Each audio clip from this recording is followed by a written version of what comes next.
Well, NXT tonight, of course, is recorded, so don't know quite what we're going to be getting. I actually thought last night's Raw was okay.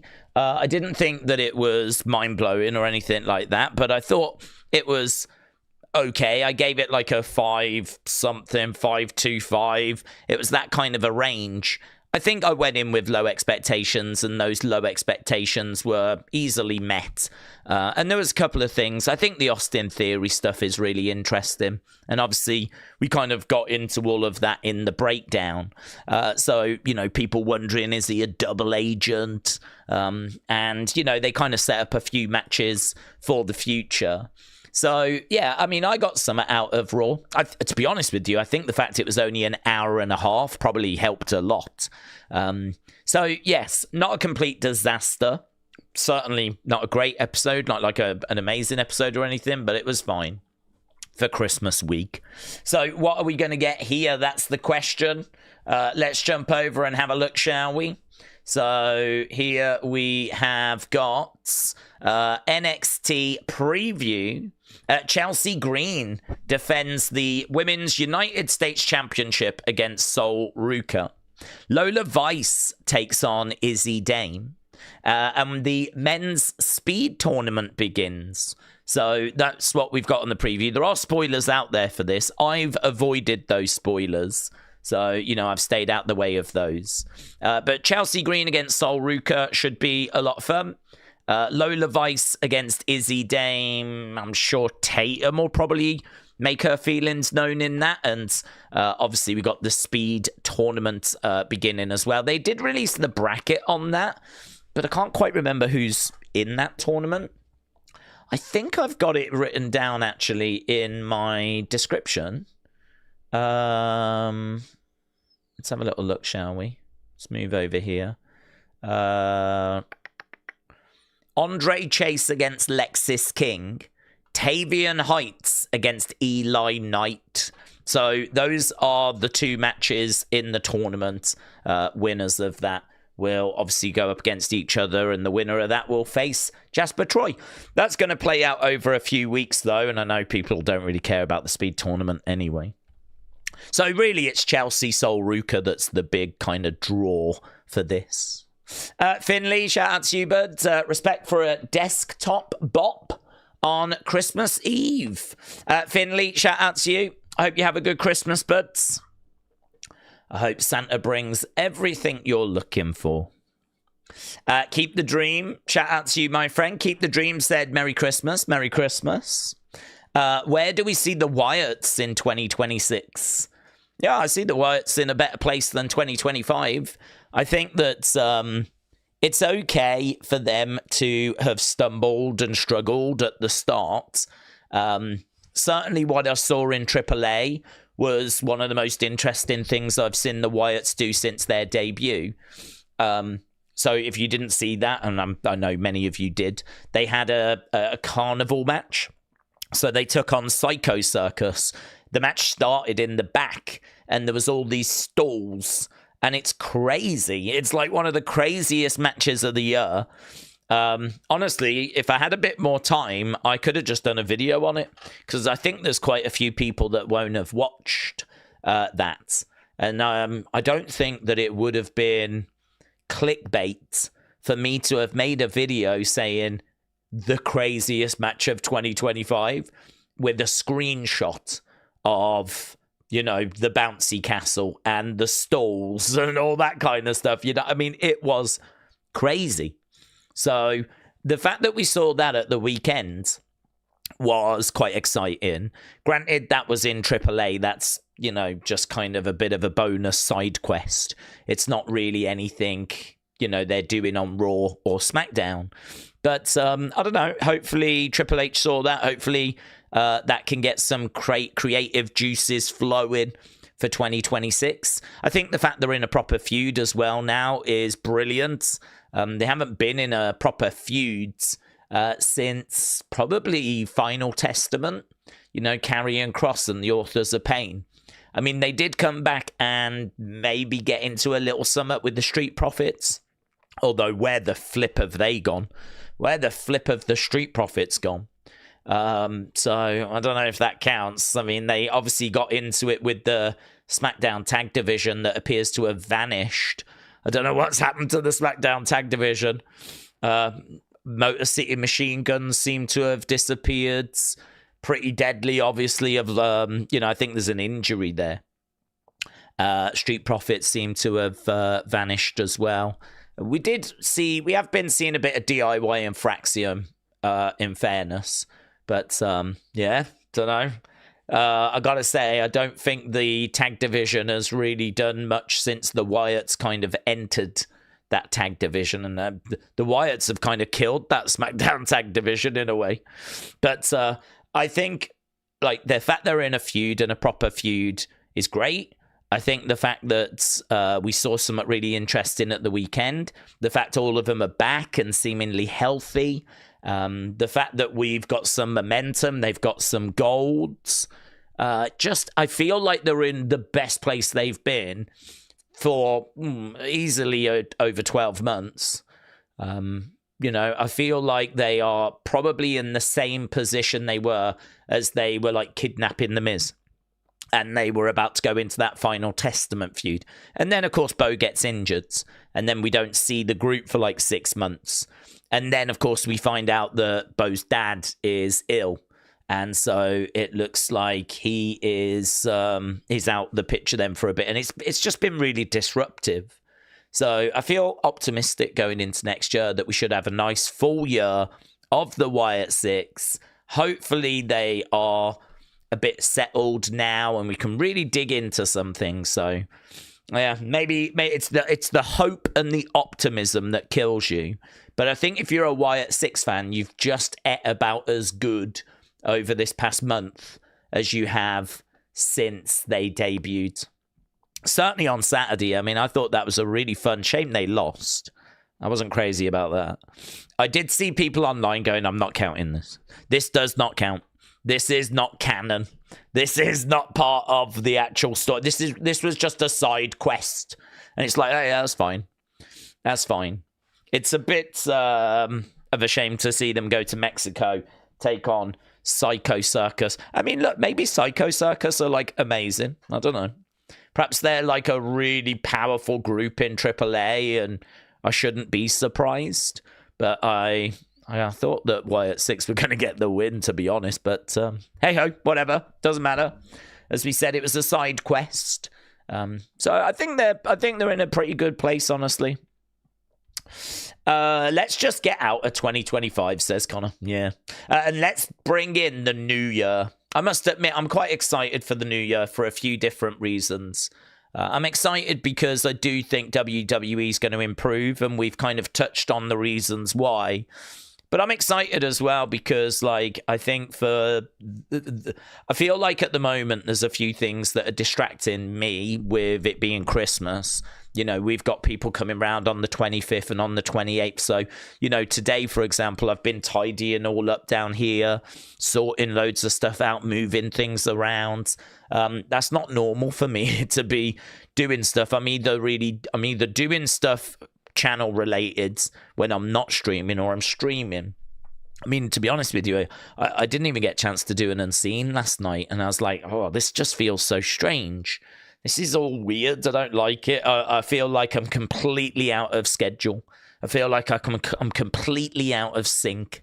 So I'm really looking forward to just getting through this week, getting into early January, and really just getting back into things again, you know. Get rid of this, you know, get through this holiday periods and then just really get stuck into some stuff. So I'm really looking forward to that. And I'm looking forward to seeing what we do with the wrestling, to be honest with you, because as I said, I think that next year looks to be a pretty fun year. I'm genuinely pretty optimistic about it also. Yeah, good. I hope everyone's got good plans for Christmas, family coming round and all that stuff. Benny said, Daze, you know what I realised? Guerrero had a good send-off, even though he wasn't retired. He wrestled his friends on pay-per-view. He had a great feud with Raye and Benoit match, and the last with Batista. I think it's like a 10 out of 10 send-off, says Benny. That's a lovely way to look at it, but that's a lovely way to look at it. Connor said, yep, we are signing Semenyo. Oh, yeah, apparently he's going to City, isn't he? Semenyo has chosen and preferred to join City over United. I think that makes sense, doesn't it? I can't say I'm too surprised with that because, you know, City have obviously been so much more successful in recent years. Great looking player. A lot of people wanted him. Yeah. I mean, to be honest, I would have took him at United, of course. I didn't quite understand where he was going to fit in. I mean, I don't know. I couldn't quite, because we don't play with wingers. So, I don't know, would he have took that sort of right wing back position? But then that would mean that he's going to have defensive duties. And it's like, I didn't quite get it. So, I would have took him because if we wanted him, I'm sure we would have found a place for him. But I don't know, perhaps even he's looking at it going, no, I think Man City makes more sense here. Sieb said, Daze, do you think with Raw being on Netflix, they should bin the adverts so the shows finish earlier? Well, they can't, can they? You know, that's a Netflix choice. So that's not like a WWE choice as far as I know. As far as I know, it's Netflix that have spent a lot of money on WWE because Netflix are trying to get into live content. And obviously a big driver of that has been like Jake Paul, Jake Tyson, and Jake against Joshua. They did that hot dog eating thing as well. That was, to my knowledge, the first one that they did. That was the first kind of live thing they did. But they want regular live content, and so that's why they went and got WWE. And I think part of that business strategy is, you know, inserting adverts and popping adverts in there. So, to my knowledge, it's not something WWE have control of. They've signed an agreement to provide content, and they provide the content. They've obviously been paid their $1 billion or whatever it is by Netflix, and you know that's money that's coming their way. What Netflix do now with how they present it, whether it be in a video file, video on demand, or whether it be in live with, you know, ad breaks in, whatever, I mean, that's up to them. So, but they want it live, obviously, because that they want to be known for live content. I think it's probably because we're seeing a lot of things decline. There's a lot of ratings that are going down. And one of the things that's holding pretty firm is sports. And I know that wrestling falls into this weird category because it's not sport, but it sort of presents itself as sport. And, the ratings for wrestling are in decline as well. So I think wrestling is more entertainment than sport, certainly from a ratings point of view. But I don't know, it sits in this weird grey area. And so Netflix have picked it up and have obviously used it as part of their live portfolio. So to my knowledge, not something WWE have control over. Miss Clown said, R.I.P. Adam the Woo, a giant of the vlogging worlds. Don't know. Miss Clown, shout out to you, buds. James said, Semenyo, a bench warmer like Grealish. Well, I don't know. We'll have to wait and see. I would have took him, but only because we were really interested in him and excited by him, and we know he's a great player anyway. I mean, we've seen him in the Premier League, but I can't say it was one that I was like, oh my god, it's him, or I'm just gonna jump off a bridge. Like, it wasn't like I was pinning all my hopes on him. I mean, to be honest, I want a central defensive midfielder more. I'd love to get Anderson in there, or Wharton, or they're talking of Neves, aren't they? There's a few that are linked to United for January. So, yeah, I don't know. We'll have to see. It does seem like United are going to pick someone up. Ruben Amorim seemed like there was a chance we could get someone. Robert said, first of all, happy holidays. Happy holidays, buds. Daze and community. Daze, do we think the year for WWE is good or bad? What is the grade for the year? I think the grade for the year is D plus, maybe C minus. I think it was not a disaster. I know that it gets painted as a disaster. A disaster for me would be E, F, that sort of grade. I think that we can sit here and the question came in before, can you make a defense for the year? And, I'm able to find, a good 20-odd, 30-odd things that were good about this year. And we're not going to list all of that now. But, there's some really good matches. We pushed some young talent. We obviously said goodbye to John Cena. And as controversial as the ending was, that is the ending. I mean, that is forever going to be the end of one of the greatest careers. Forever 2025 will be a year remembered for that moment, if nothing else, right? And it'll be interesting to know how it settles and how it gets remembered. I genuinely don't know. It's one of those, actually, that in the future, people might be like, what was the reaction when Cena, tapped in the final match? And, there'll be people that are going to get into wrestling in the next 2 years, 3 years, that won't have been around for that moment. Isn't that weird? It's weird to think, isn't it? There's going to be people that are going to get into wrestling now that never experienced John. He was just not a part of their life, For so many of you, John Cena was the guy. And so it's just weird, isn't it? There's loads of people that have got into wrestling where the streak was just not part of their life. Whereas for me, it was huge, and I'm sure for many of you, it was huge, where every year you would get to WrestleMania, and it didn't, obviously the main event mattered, but the first question I always had is, who's The Undertaker facing this year? Who's The Undertaker facing? And honestly, you wondered, is this the year? Is that the person? Is this where it ends?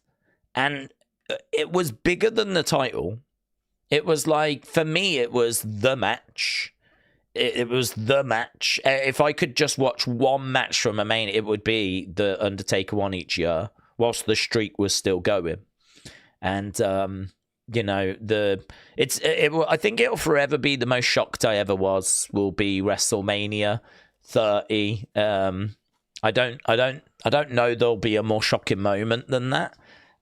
Punk coming back was right up there, but I still put Undertaker at 1. So, yeah, for me, I don't think this year was a disaster. I think you can definitely find things about this year that prevent it from being that. But I think it is definitely a downgrade on where we have been. I think that it is definitely a year where a lot of show scores are getting 6s. And, for me, that is okay. The problem with that is that, okay, it keeps you watching. It's not bad. It's okay. There's enough about the show that it was okay, yeah, I'll keep going with this. But the problem is, you're waiting for that 8. You're waiting for that show that's going to be this is why we watch wrestling. And a lot of this year was just 6s. So I can't sit here and say, it's that it was a bad year. I can say it was bad in relation to recent years. I can say that it is bad in relation to, the expectation we had. There was a lot of excitement about this year because it was the first year on Netflix. And we really thought they were going to go big. And, They do that. They're imagine Netflix and WWE, these two giants coming together, and they make it seem like it's going to be this amazing thing, the reach and the power and the budget of Netflix and WWE and everything they bring. These two coming together, and it's makes it seem like it's going to be this absolutely mind-blowing union. And it's just not, is it? It's just not. The reality is, it's just mid. A lot of the shows are just could have been on USA Network. I feel like they kind of hype it all up because obviously they want people to tune in. They hype it all up because don't miss out, it's going to be amazing. Netflix, WWE coming together. It's going to be so good. And it's just been what it's been. So compared to expectation, very underwhelming. Compared to recent years, very underwhelming. But still not an outright disaster. But I would say, when you get people getting in touch with you saying, I'm struggling, I don't think I can carry on watching anymore, I'm going to step away for a bit. When you're getting those kind of messages on a weekly basis, like I have been receiving, it's very, very difficult to spin this as anything other than, being a poor year. So, yeah, it's, it's a year that I think a lot of people are going to be happy to say goodbye to. It's a year that I think we should definitely look to improve on next year. And a year that, things just didn't go the way we were hoping. I can see there, look, Flame Fist with a downwards graph. And, that's kind of been the year, hasn't it? Seed said, Daze, if you could book something for the next few years to make Mania more anticipated, what would it be? Like with the Undertaker streak. Oof, it's hard, isn't it? Because the Undertaker streak was just organic and it was so good. We don't have a character like the Undertaker. The Undertaker was otherworldly, and because he had always been there since our childhoods, and because he came from a world of kind of when kayfabe was a bit more protected, there's a lot of kids that grew up wondering about what is the Undertaker, who is the Undertaker. I never thought he was dead, right? I never thought that. I never thought he was a zombie or anything like this. But it's weird because you hear of other people that did think that. And Undertaker has told stories where people would come up to him and go, "Are you really dead?" And it's so weird to think that. So weird to think that anyone would think that. It's so weird, isn't it? I feel like in this day and age, I think people are generally smarter now than we were back in the 80s and the 90s. I think because everyone's got answers at their fingertips, because you can find out the answer to any question you want at any time you want. If I want to find out what the deadliest snake is, I can do that right now and get an answer. If I want to find out what the most popular song was in 1958, I can do that right now and find the answer, right? You couldn't do that in the 90s. Back then, we didn't have the internet and mobile phones. What you would have to do is find an encyclopedia, and normally they came in series of books, and you'd, go through that and read about snakes and have to find the information, and, most of the time you just couldn't be bothered. I wonder what the most deadliest snake is. You'd ask your parents, do you know what the most deadliest snake is? Well, I think it's such and such. You're only going to be as knowledgeable as those that are around you back then. Whereas now you've just got all the answers at your fingertips. So it's kind of crazy to think that back then, Undertaker had people coming up to him going, "Are you really dead?" Granted, that might have been kids. But there was this kind of, let's say, mystique, shall we? There was this mystery. There was this mystique. Now, I could probably, if someone tried to do an Undertaker character now, I could probably find the guy's high school pictures. Do you know what I mean? It kind of takes the aura away, doesn't it? I could probably find some girl that dated the new Undertaker when he was 20. Apparently, he fell asleep in the parking lot at Burger King. You know what I mean? It just takes the aura away a little bit. In this day and age. So, but back then, obviously, there was this mystery, this mystique. There was all this uncertainty. It's that kind of grey area that I often talk about, and that's kind of where the Undertaker operated, in this sort of grey area where You just didn't have answers. You just didn't know. I mean, I've said before, I never believed Undertaker to be supernatural, right? I never believed him to be a dead man or like a zombie or anything. I believed him to be a normal person, even as a kid. But there was this mystery about him. And I don't know how you recapture that in the modern age. I don't know how you recapture that now. I don't know how you get another Undertaker. So that would be a real challenge. To be honest, to do something exciting, I'd get The Rock as my starting point. I feel like we need to do Rock Roman, we need to do Rock Cody. There is a real clock on that because we know The Rock wrestled at WrestleMania 40, but I mean, he's going to run out of time real quick. He might have run out of time anyway. I mean, WrestleMania 40 in that tag match might have been enough for him to have gone, nah, I'm all right, thanks. I can't do it anymore. I can do it as in a tag match, but I can't do singles. But, Rock Cody, Rock Roman, those two matches have got to happen. I'll take Rock Randy Orton as well, but, I mean, I don't see that happening. But Rock Cody, Rock Roman, I think, as a starting point. If you did one of them next year, you've guaranteed yourself a big WrestleMania that's going to have a great build. You know The Rock's going to be amazing in the build. Year after, you can do him and Roman. That's going to be arguably an even better build because it brings in all the family. And so imagine that. And you know that family would love to get involved. That's a wrestling family where people are going to be torn to take sides. That would be awesome. That would be so good.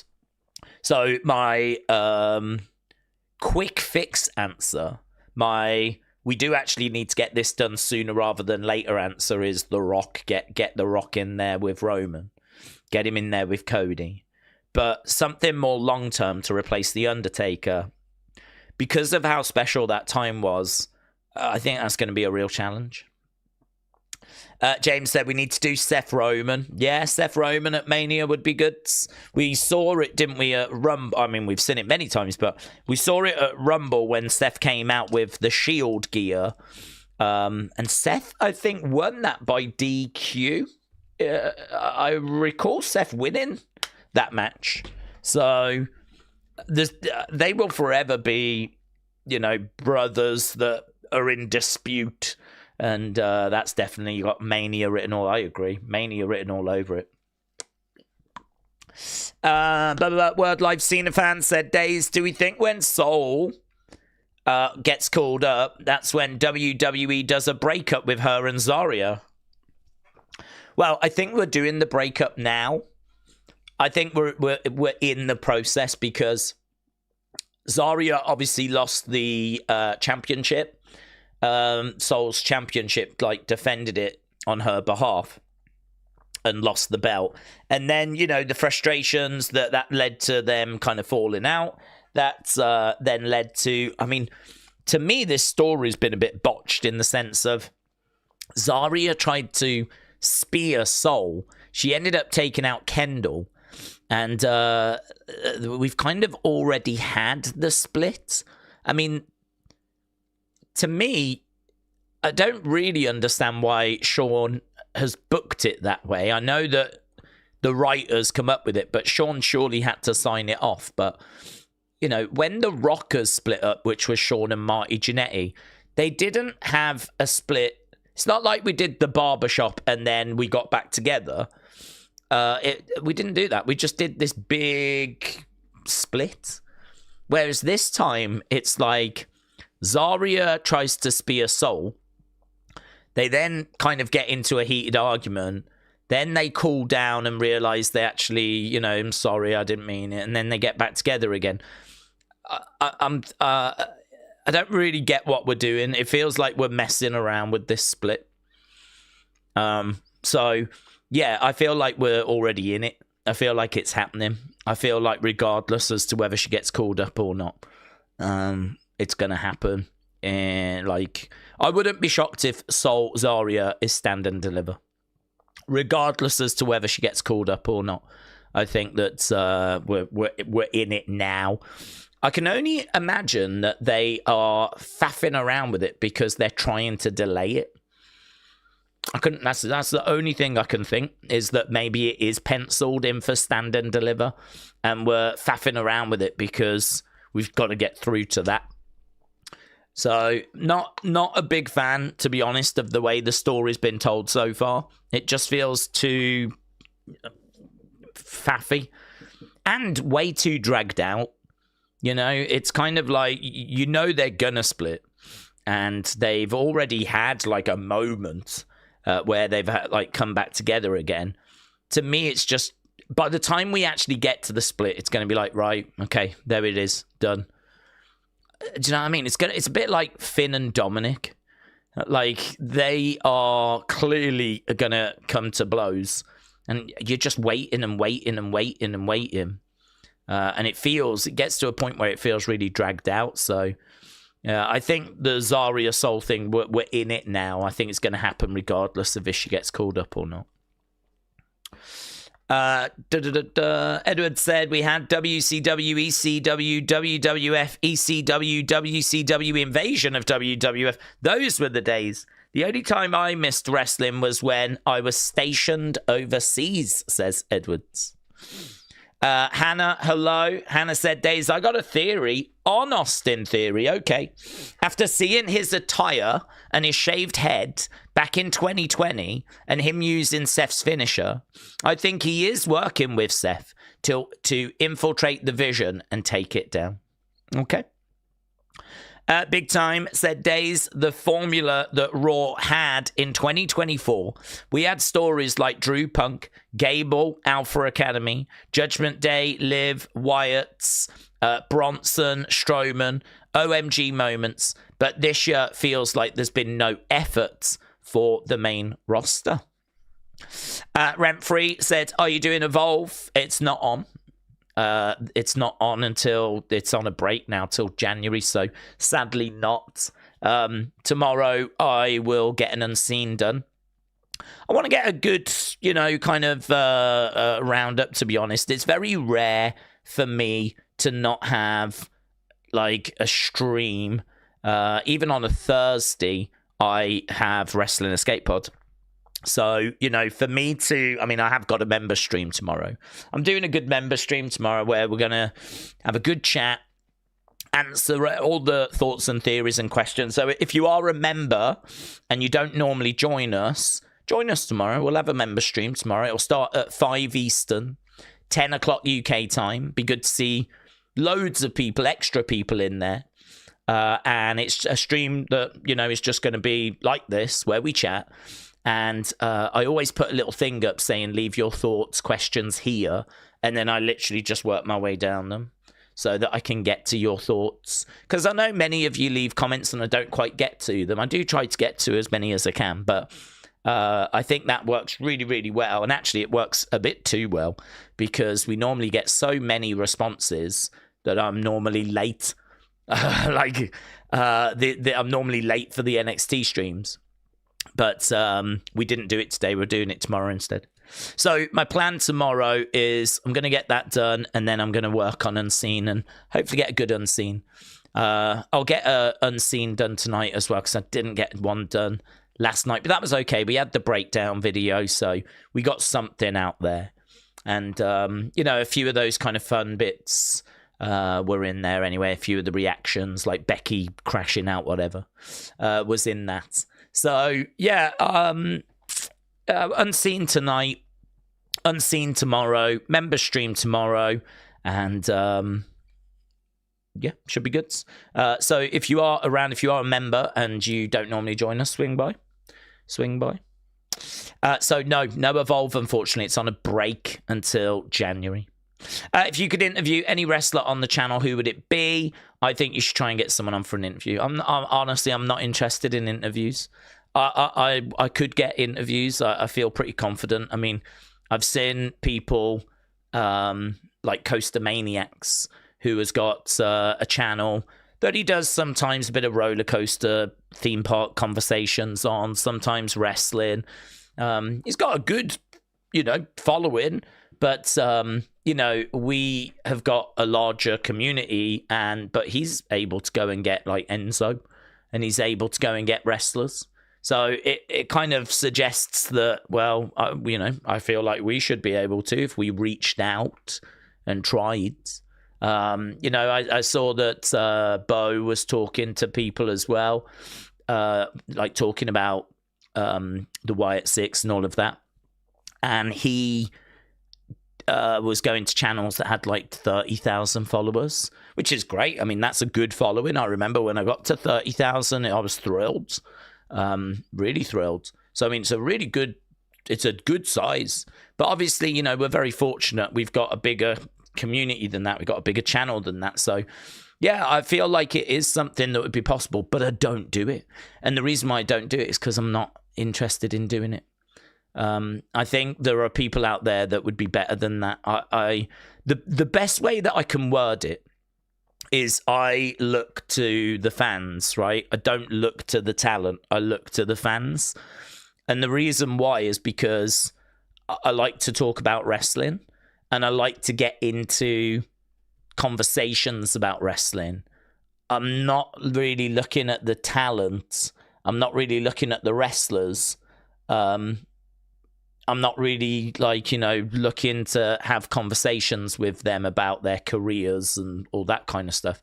I'm more interested in talking about what's wrong with wrestling at the moment, what's right with wrestling, who's had a good year, who's had a bad year, why, where we're going next year, what do we think about such and such, what do we think about such and such, where do they need to work, who should be called up from NXT. To me, those conversations are much more interesting than, chatting to wrestlers about their careers. Because you might be able to find out a few things, but I'll just watch Chris Van Vliet do it. He's brilliant. Do you know what I mean? I feel like he's got a whole channel that's just dedicated to that. And he's excellent at doing his research. And he's obviously got like a constant stream of people that are coming in.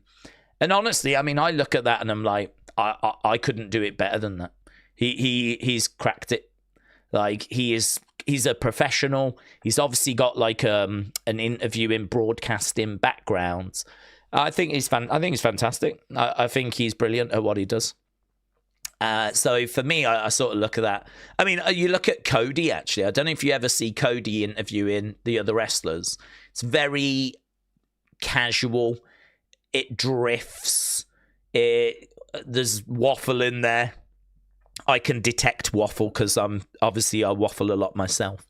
And I said about, the John Cena interview, it goes like an hour and 50. And I feel like you could easily go through and cut a load of it out that's just not important. It's not insightful. It's quite waffly. I feel like there's some good stuff in there as well. But I don't know, man. Do I want to sit down and watch Cody chatting with Cena, or do I want to watch a proper interview with Chris Van Vliet? I would watch the Chris Van Vliet interview, honestly. I think it's going to be more insightful. I think it's going to ask the harder questions. I think it's going to be more professional.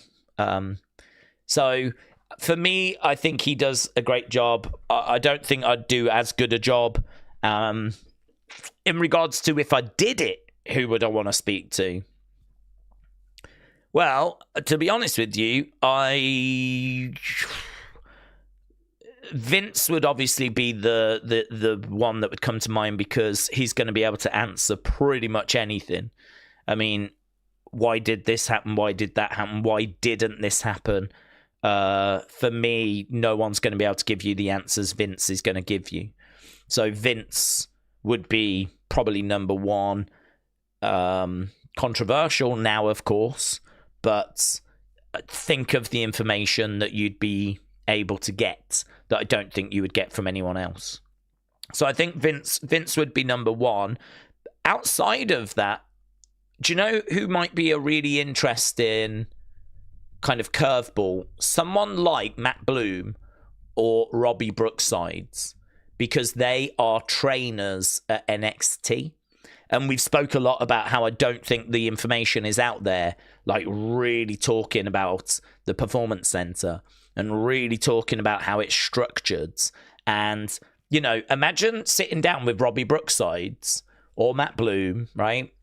Or Norman Smiley or Terry Taylor or any of those NXT trainers, sitting down with them and going, okay, who walked in the door and just blew you away from the first second they walked in? Like, oh my God, this person has got it. Who is that person? Who walked in that you didn't think would make it and then turned out to be incredible, right? So who made a bad first impression? Who made a good first impression? Give me some stories about promo class going wrong. Tell me some of the fun stories out of promo class. How do you structure a week? Like, how do you structure someone that's never done wrestling before? Like, what's lesson number 1? Is it like falling on your back? Like just taking bumps? How do you progress from that? I think that would be really interesting. Like, I'm always someone that likes getting into the weeds of things. I like to get stuck in. I like to really, do you know what I mean? Let's get in there. So for me, this is why I think doing an interview with a wrestler is not going to have much interest, because I feel like most wrestlers get interviewed quite a bit. So you might be able to find some bits that you want to kind of find out about. But to be honest, you know, they tend to go on Chris Van Vliet, don't they? Or they tend to go on one of the other billion interview shows that are around right now. So most stuff finds its way out into the public these days. But there's still elements about, well, I mean, who wouldn't love to interview creative? Could you imagine if you could get someone from creative? Imagine that. Imagine if you got someone from the creative team. I mean, actually, maybe that is a side of YouTube, that wrestling YouTube, that is not being catered for. What if you could find someone that used to work in the makeup department and you interviewed them? Tell me what it was like, you know, recording Raw in 1993. Do you know what I mean? Hey, you that drove the truck for 30 years, tell me all your stories. Tell me what your schedule was like. Tell me some fun road stories. Here's Brian, who used to drive the WWE truck for 30 years. You won't believe the things he's seen. Here's Sally. She used to work in makeup for flipping 30 years. You won't believe the stories she's got. Here's John. He used to set up the rings. He's been all over the world with WWE. You know, he's got this amazing road story with flipping The Undertaker. Do you know what I mean? Like, maybe rather than like, oh, what wrestler do you want to interview? How about those people behind the scenes? How about the guy that does lighting? How about the guy that does pyro? How about the guy that does makeup, or the girl that does makeup, or the girl that's, you know, driving the truck, or whatever it might be, you know? I wonder if you could do I wonder if you could find enough of those people where you could schedule enough interviews, you know, where you could actually just focus on behind the scenes talent, referees and, you know, ring crew and all of that stuff. That would be really interesting. That interests me because that's not being done at the moment, or to my knowledge, it's not being done. And I'm pretty sure they would have some stories that we may never even have heard of, actually. So I think if I was to tackle it, I wouldn't do wrestlers because it's being done. I would be interested in Vince because he doesn't do that many interviews anyway, and I think there's lots of questions we could ask that haven't been asked. And I think that ring crew would be really interesting. So, yeah. Rent free, very good. Took me down a bit of a mental road there. Didn't expect to go down, but very good. It's a good question, but... Bobster said, I love that Logan Paul is now part of the vision. The longer he is, the longer he's going to be away from the heavyweight title picture. Big Time said, if you use Charger Creative, what are some of the flaws that we see that need changing that you think are important? Well, I think that it's too sterile. It's too comfortable. It's too sort of polished. It's too corporate. I feel like it needs a bit of an edge to it again, a bit of an unpredictability to it again. Really, at the moment, the only time wrestling gets unpredictable is if someone gets jumped backstage or if there's some outside interference during a match. I sort of feel like there's got to be other elements to that, you know? There's got to be, how about someone having a meeting and someone comes barging in and interrupts Nick Aldis, and, you know, then all of a sudden we have to go back to the ring because someone's grabbed a microphone. I mean, I would make it a little bit more. I would make it a little more chaotic, right? And I would have Triple H talking to the GM saying you need to try and rein this in a bit. I mean, I feel like everything just runs quite smooth, and I feel like everything's really just. It's as if creative have gone, right, let's write this segment. Now let's write this segment. And they're all individual segments that just, you know, it's all very polished and it all ends on time and it just all fits together nicely and it's all very sterile. And to me, you know, let's kind of mess it up a little bit. Let's, you know, have people interrupting other segments. And I would like to see there be a bit more edge, that it keeps you on your toes. I'm not saying that that is the most important thing, because I've already said what the most important thing is. Day one, you walk into the creative rooms and you figure out, is this set up correctly? That's the most important thing. And unless you're, for me, the creative teams are the brain of the operation. If that is not working, anything that comes after is going to be substandard. You know, what comes out of those creative rooms has got to just be absolute gold. It's got to be absolute gold. And I mean, I don't think it is at the moment. So for me, you know, job number one is, are the creative teams set up correctly? Then you'd want to have a look and see, is the roster set up correctly? Because it's all well and good having ideas, but you got to have the right roster to be able to deliver that, right?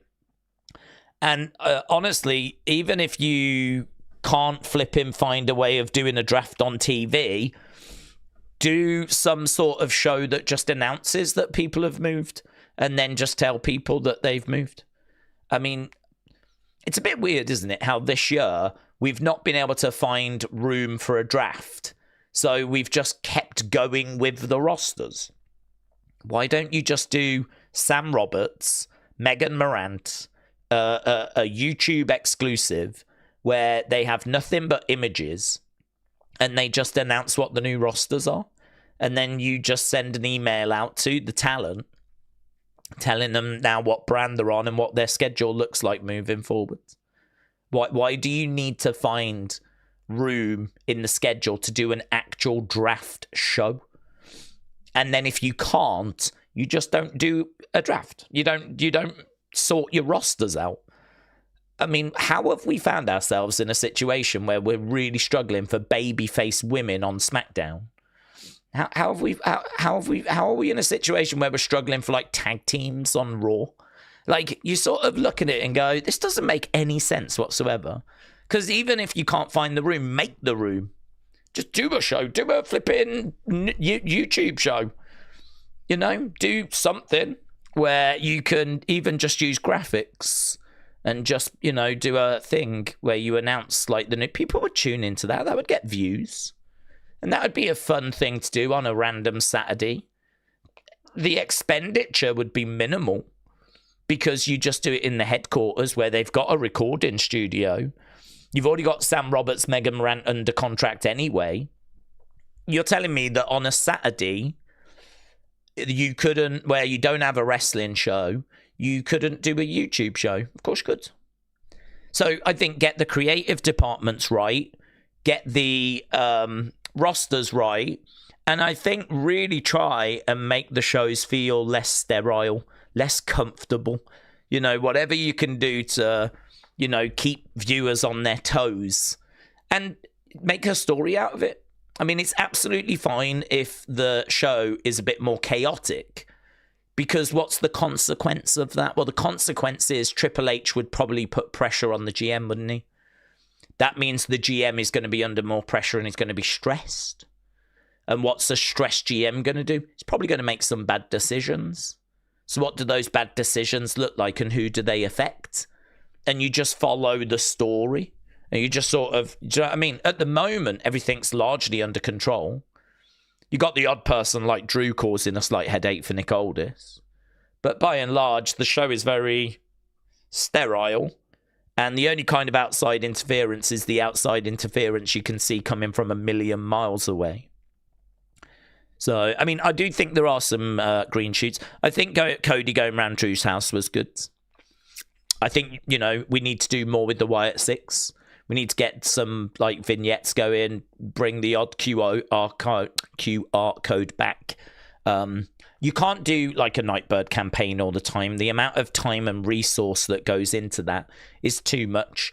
But you're telling me we can't do anything? We've kind of gone from lots to absolutely nothing. There must be something in the middle. There must be something that you can do in the middle. And I also think, like, you know, we just saw that carnival thing. It makes me, you know, it makes me think next year, WrestlePalooza, why don't we have it carnival themed? And why don't we have stalls and a Ferris wheel? I mean, we are seemingly going a bit bigger with the sets now. Do you remember the Eiffel Tower for Clash in Paris? Do you remember Crown Jewel had like this sort of diamond structure, gem sort of structure in the entranceway? I feel like they are trying a little bit more to, you know, make the sets a bit more engaging. Well, what about a set you can actually use during a match? Again, you know, we're not talking about the important stuff. The important stuff is the creative teams and the roster. And I think the general feel of the show being a bit more edgy and, you know, hopefully giving you a bit of a cliffhanger at the end. I sort of feel like there needs to be a cliffhanger at the end where you want to see what happens next. And to be honest, I don't really feel like we get that very often. So for me, these would be like the areas I would want to look at first. But I think within that, you know, your mind just wonders, doesn't it, to like, well, could we have an interactive set? Could we introduce a new match type? You know, I mean, what do you do for Survivor Series? Right now, Survivor Series next year, I ain't doing War Games. Not doing it. So what am I doing? I don't have an answer for that, but I could certainly sit down and use ChatGPT to, you know, go through and come up with new match ideas. The thing I've said before, the thing with AI is it doesn't have to give you the answer complete. Like, here's everything, you know? It can just be a case of it might say something and you go, okay, well, that doesn't work, but that part of it is interesting. I like that bit.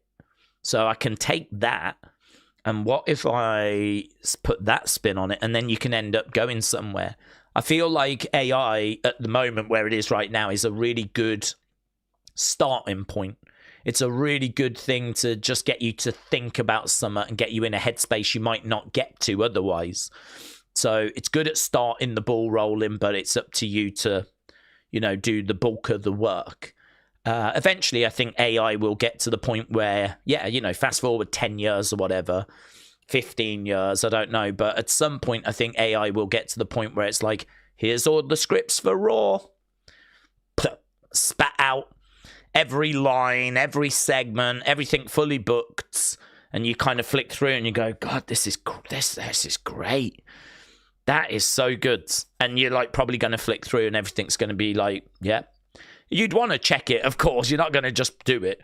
But, you know, in the future, I'd imagine it will just spit out a year's worth of Raws. And you read it and you're like, this is brilliant. And, of course, you're going to have to tweak things as people get injured and whatever. But by and large, you'll have the pretty much done. I could see that in the future. It's not there now. It doesn't have the ability to do that now. But what it does have the ability to do now is certainly give you some good starting points for you to kind of jump from. So this is why I would embrace AI. I would bring it into the creative space. It's not something that I roll my eyes at or whatever. I think the reason people roll their eyes is because there's a lot of AI slop. There's a lot of AI rubbish that has been generated. There's a lot of stuff out there that has given AI like a really bad name. And I get all of that. But I think at the end of the day, it's always going to come down to the people that use it and how it's used. If you've got idiots using it, you're going to get rubbish results. If you've got people using it that aren't idiots, you're going to get, good starting points. So, yeah, I would bring AI into the creative process. But I would make sure that there was good writers, good creative minds in there as well, So I think there's quite a bit to kind of dissect there. But as a starting point, it'd be those areas for me. Are we a fan of the intro to the main roster where they show the city and the wrestlers arriving? It's supposed to have a sports feel, but it's killed the hype of rushing to TV at 8 p.m. Not really. I don't value it. I didn't need it. It doesn't do anything for me. So no, I don't really get the argument for it, to be honest. I sort of agree. We watch people walking in and arriving. I suppose it's just a way of going, oh, they're in action tonight. Here's them arriving. It gives us an opportunity to talk about them. But you can just show graphics. Do you know what I mean? You don't need to actually see them arriving. Very rarely does anything of interest actually happen as they arrive. Do you know what I mean? Maybe if there was a bit more going on in the background or there was something more to it, but no, don't care for it, to be honest with you. It's not something that we used to do, and we started doing it, and it was kind of interesting at first because it was different, and then you just keep doing it, and you're like, this doesn't do anything for me at all. Mayor Pete said Raw and SmackDown can't both have singles men, singles women, tag division, mid-card for men and women all going at the same time. I would be okay with SmackDown doing a lot with the tags and Raw doing stuff with the women. Julian said, Daze, do we see WWE doing a live holiday tour? Yes, they are.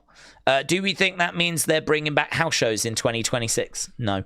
They, to my knowledge, have never dropped the holiday tour.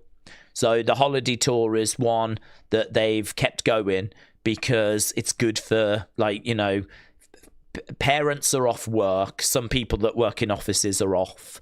It's family time. And it's kind of like, let's go to the wrestling. And some people buy it as Christmas presents. Like, we've got tickets to go to see the show. So that kind of post-Christmas holiday tour, I don't think has ever stopped. I don't think they've ever got rid of it. But, that's completely different, isn't it, to May, June, July. I mean, when people are at work and it's not like Christmas and it's just a normal time of the year. So, a lot of those live events weren't making money for WWE.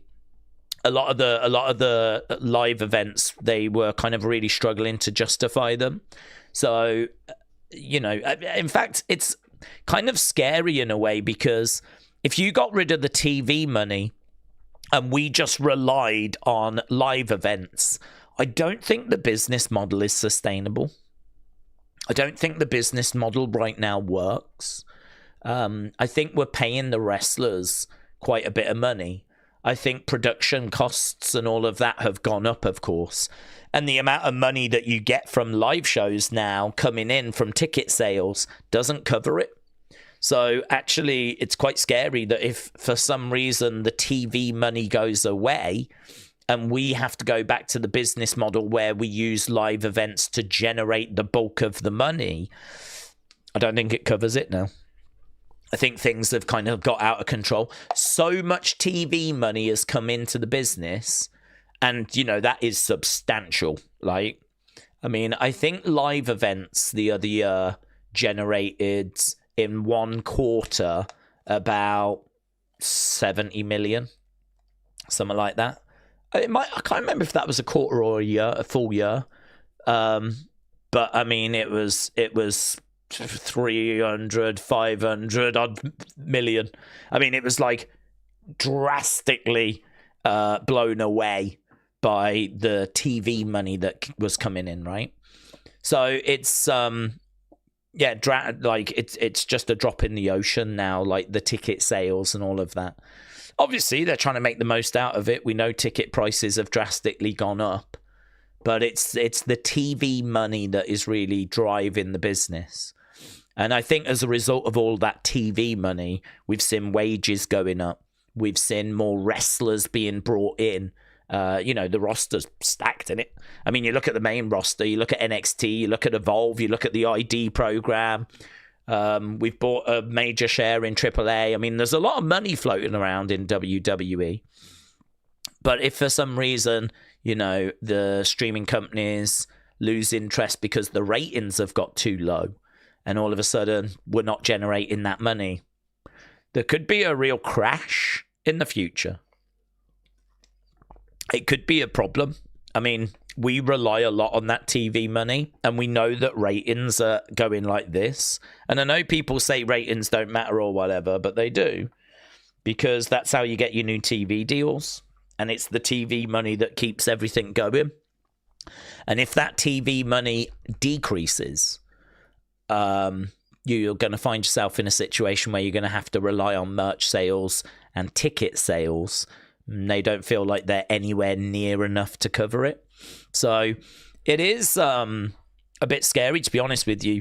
I don't think they're not going to be bringing live shows back, right? They're not looking to do that. They don't need to right now. But the holiday tour, to my knowledge, has always been there.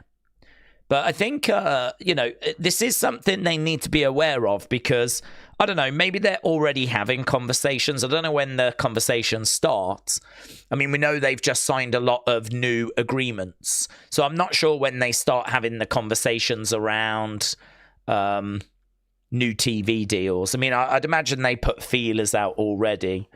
But, I mean, that's a big, big job that Nick Khan is going to have in a few years' time, when it's time to renegotiate some of these things, making sure that he gets the most money possible.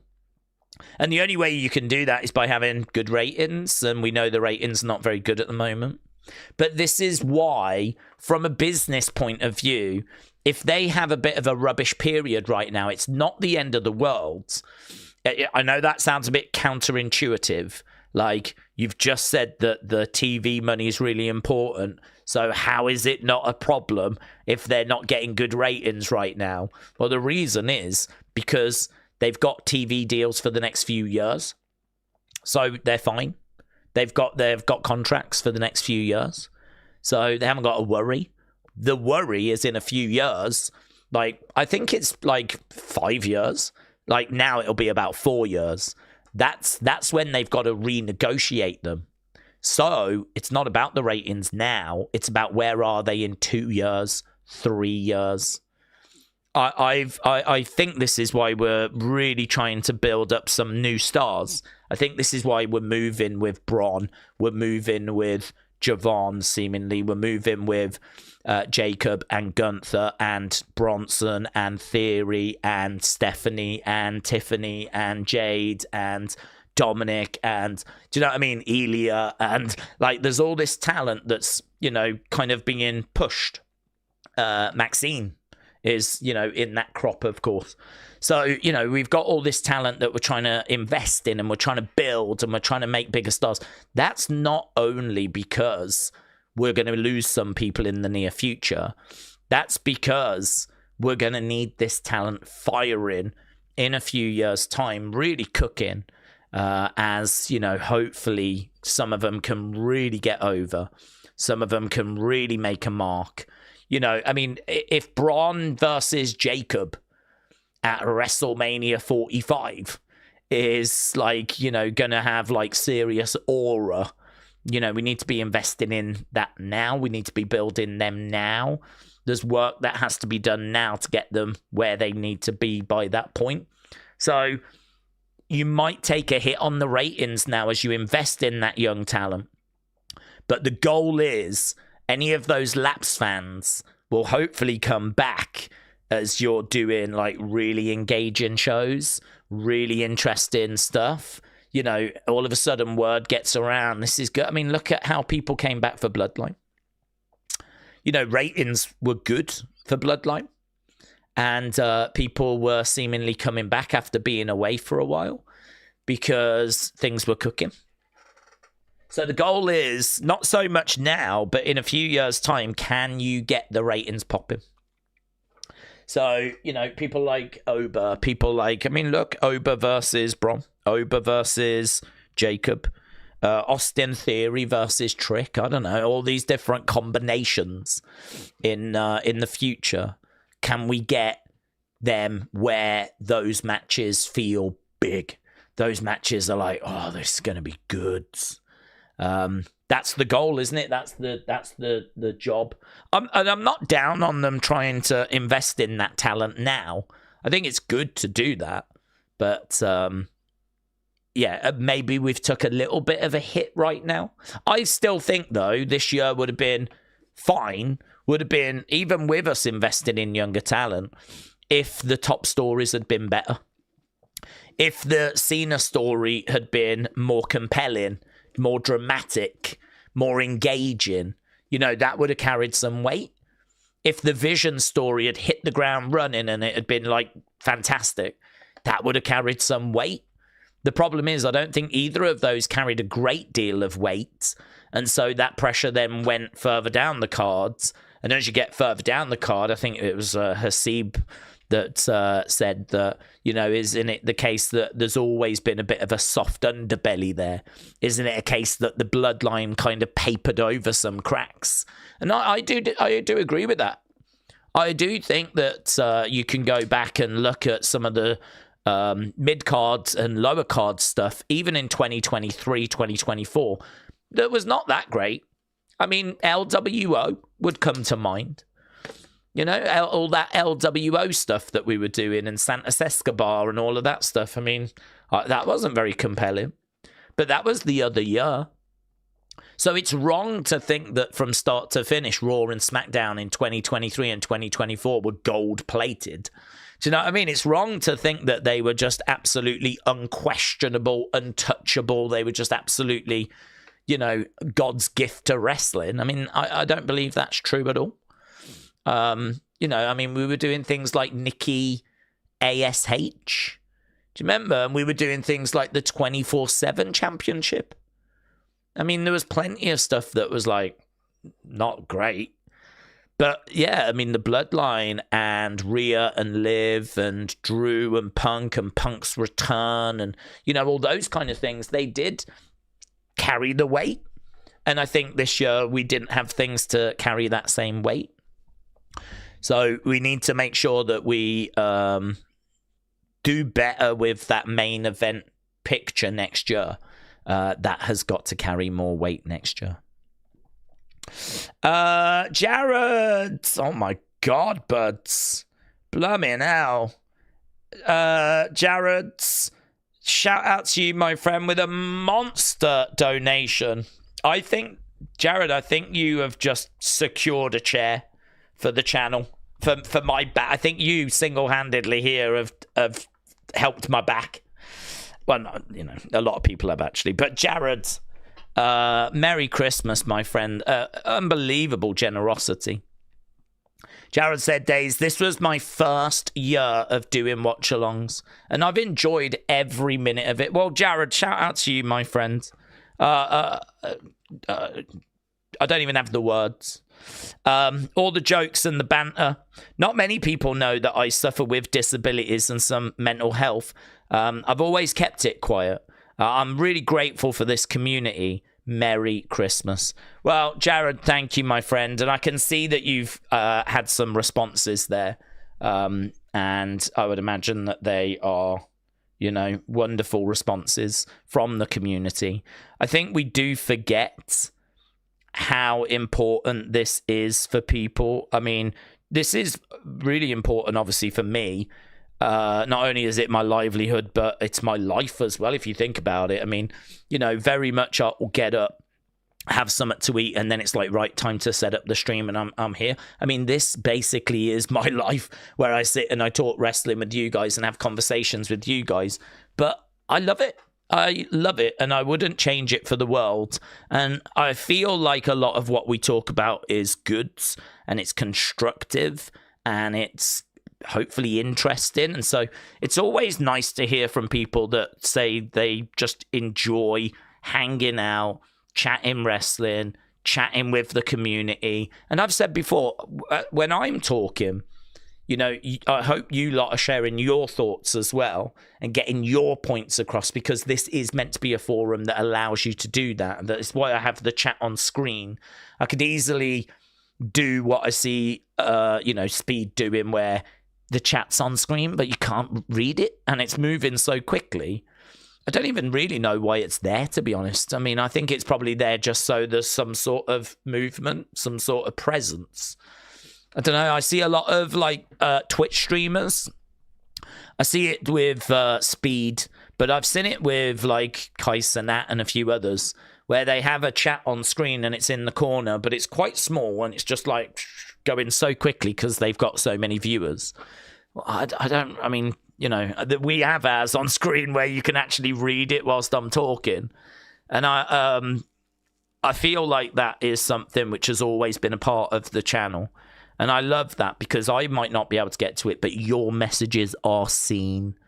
People can see them. It doesn't matter if they're on their phone and they don't have access to a chat. The chat is still there for them to see. I know a lot of people watch on TV and they don't have an access to the chat. Well, the chat's there for them to see. Doesn't matter if you're on your phone. Doesn't matter if you're on the TV. Doesn't matter if you're watching it in car entertainment. Makes no difference. Like, your comments can still be seen. And I think that hopefully is just a good way of getting stuff off the chest. I mean, God knows there's times I need to get stuff off my chest. There's plenty of times where I'm ranting about things or really got a bee in my bonnet over something, which, to be honest, I'm never proud of. That's not something that I ever like enjoy, but it's something that, you know, it kind of, the best way of wording it is like it eats you up inside. Do you know what I mean? You're like, you just can't. You have to get it out. Do you know what I mean? It's just. I think that's part of human nature. I don't know. It's weird, but I really understand. So the fact, however you consume this, whether you just enjoy hanging out and just listening, and just kind of hearing the questions of the community or the thoughts of the community, the theories of the community, you just enjoy that aspect. Or you enjoy coming in and sharing your thoughts as well. And hopefully I've managed to get to many of you throughout the year. And we've managed to have conversations about what you want to bring to the table. Or maybe like it provides a different perspective to, you know, you kind of was thinking one thing, but hang on, they're saying something different. How do I feel about that? You know, and it makes you kind of question that. I don't know. I mean, for me, I think people consume these streams in different ways. Some people join us just for the start and then they go when the show starts. Some people don't join us for this bit and they join us when the show starts because they watch the show and they enjoy the show, but they're on their own. And I used to be on my own when I lived in Southampton. So I can totally understand, you know, what it'd be like to have someone to kind of watch a show with and a community of people that you know and personalities and, you know, all of that. So, yeah, I don't know. I mean, the channel's coming up to 10 years and it'll be 10 years old in January. Obviously, for about 7 of those, we've done watch-alongs. Before that, it was very toy hunt, kind of fun video orientated. And I've loved the whole journey, really. I've loved everything that we've done. I think there's some really great videos people can go and find that I think are really fun. I don't think people would go back and watch streams, but we've had a good laugh as well throughout the year with just various things. Brock slipping over kind of comes to mind and whatnot, and, you know, freakouts about AJ Lee returning and, you know, whatever. The John Cena shocking heel turn. And I could probably pull together a bit of a comp, couldn't I? Thinking about it. Just like crazy moments from the year. I doubt I have the time to do it. But if you've joined us for the year, you've certainly experienced highs and lows. And I'm really pleased to hear that you've enjoyed it, Jared. So Jared said, I've enjoyed every minute, all the jokes, all the banter. And very grateful for the community. So, Jared, I really do appreciate that, my friend. That, as I've said before, the very kind donations that people make, they all go back into the channel one way or another. Certainly not off, like, you know, running to Barbados or anything. So a new chair is where that will be going. And I will get that sorted in January. So hopefully that will flipping sort my posture out and save my back from breaking, because this chair is buggered. So, Jared, thank you, my friend. I really, really do appreciate it. I wish you a very, very Merry Christmas. I wish all of you a very, very Merry Christmas. 0 Day 01, shout out to you as well, my friend. Thank you. Really do appreciate it, but you should have put a message. I would have read your message. I wanted to read, actually, what some people were saying back to Jared's. Please help me now, says nice. Julian says, Merry Christmas, Jared. Uncle Revel says, Blummin' ow, props, Jared. Kader says, Jesus Christ. Yes, he was born in about 24 hours. Chris said, Merry Christmas. Hope you have a nice one. Sean said, cheers, Jared. Merry Christmas, my friends. Joe says, wow, Jared. Casey says, Merry Christmas. Flame Fist with a dub. And Casey says, Merry Christmas. Andre T said, Merry Christmas, Jared, Daze, and the entire community. 0 Day, thank you. Miss Clown, Finley, keep the dream, Jared. Shout out to all of you as we've got just over half an hour to go. Jared, stop it! Jared! Oh my God, Jared's feeling the love. He's gone rogue. He's gone flipping rogue. We've all had a drink. He's been on the eggnog, hasn't he? Jesus Christ. Jared. Honestly, Jared, listen, mate. I know you like the community, but they're not that great. There's some really awful people in here, Jared. And I think you're really giving, like, you know, you've given a lot already, but some of these people, they don't deserve that kind of generosity. They're honest, mate, they're awful. Some of these people are awful. And you're just out here giving them, like, free memberships. You're a good person, Jared, but honestly, I think you're wasted in this community. I wish you a Merry Christmas, yeah? Don't do this again, though, because they don't deserve it, but... yeah. Love you. Thanks, mate. Right, guys, Jared for Hall of Fame said a king. Well, we will be doing Hall of Fame soon, actually. Jared might have put himself up there near the top of the tree. Undeniably, Martin, shout out to you, says Merry Christmas, Days. Merry Christmas to all in the community. James said, this is definitely sucking up for Hall of Fame. Well, do you know what? He's got my vote. He's got my vote. I'm writing it down, Jared, right now. Popping that down there. There we go. That'll be coming up soon. Don't you worry, Jared. I know what you're up to, Jared. Yeah, I got it. Jared, I get it now, but the community's just pointed out what the real motivation is. I think it's actually really clever. Bear with me, because it'll take me a day or so, but I'll get the nominations up, and people should still remember you then. So it's probably going to bode quite well for you, but yeah, wishing you all the best. Yeah. Yeah, so guys, I've just had a little thought, and I'm thinking we'll probably put up Hall of Fame nominations, like, really soon. It makes sense, doesn't it, to do it before Christmas, really, if you think about it. So, yeah, I'll pop that down as well, actually. Hall of Fame nominations. There we go. I've jotted that down, yeah. Pothead89 says, Merry Christmas to Jared.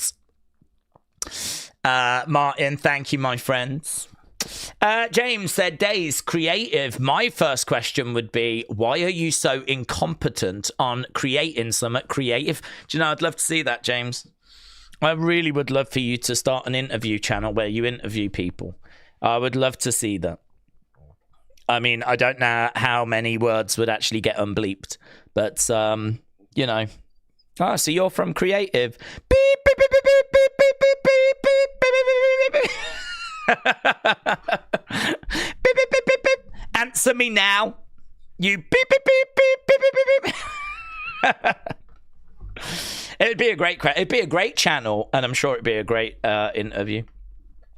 Did you see WWE is going to do another commentary change in 2026? No, I didn't. To be honest, I haven't seen much news today. I did a member stream just, and I was getting ready for that, so I haven't seen any news. I am fully expecting Pat coming back, though. I know that Nick was on his channel the other week and was like, we're looking forward to getting you back in 2026. And we know as soon as football ends, he always comes back, doesn't he? So I'd imagine he'll be returning. Shame, though, because I'm not just saying this. I think the commentary teams are quite good. I think that, like, Corey, Joe, Wade, Michael, I think they're quite good. So if there is going to be a shake, although I don't mind, I like Vic Joseph, honestly. He's good. But I don't know where he fits in, because you ain't getting rid of Michael and you ain't getting rid of Joe, and Vic's the lead commentator, so I don't know where he fits. But I like him. He's good. I think WWE like him as well, otherwise they wouldn't bother keeping him around. They'd bring someone else into NXT and train them up instead. So I've got to think WWE are like, they've got him there to sort of take over from Michael, dare I say.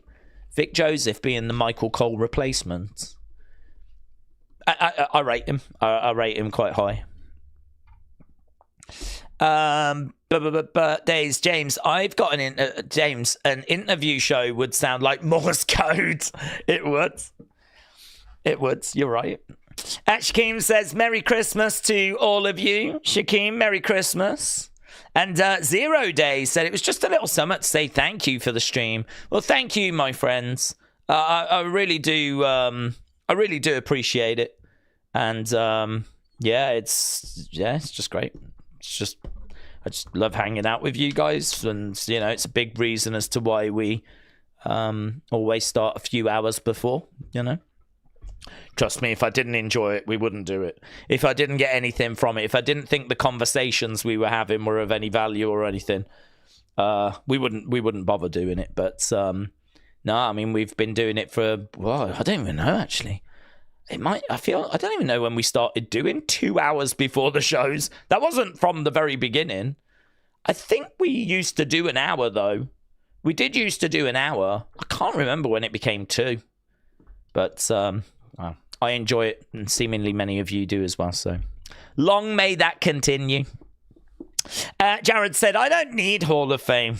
Jared, that is so clever, mate. Honestly, that is genius. To say I'm not doing it for that, I don't, and that is so good. Well, yeah. I don't need. Jared said, I don't need Hall of Fame. I just need the community. And Daze as my lovely neighbor. Jared, thank you, my friend.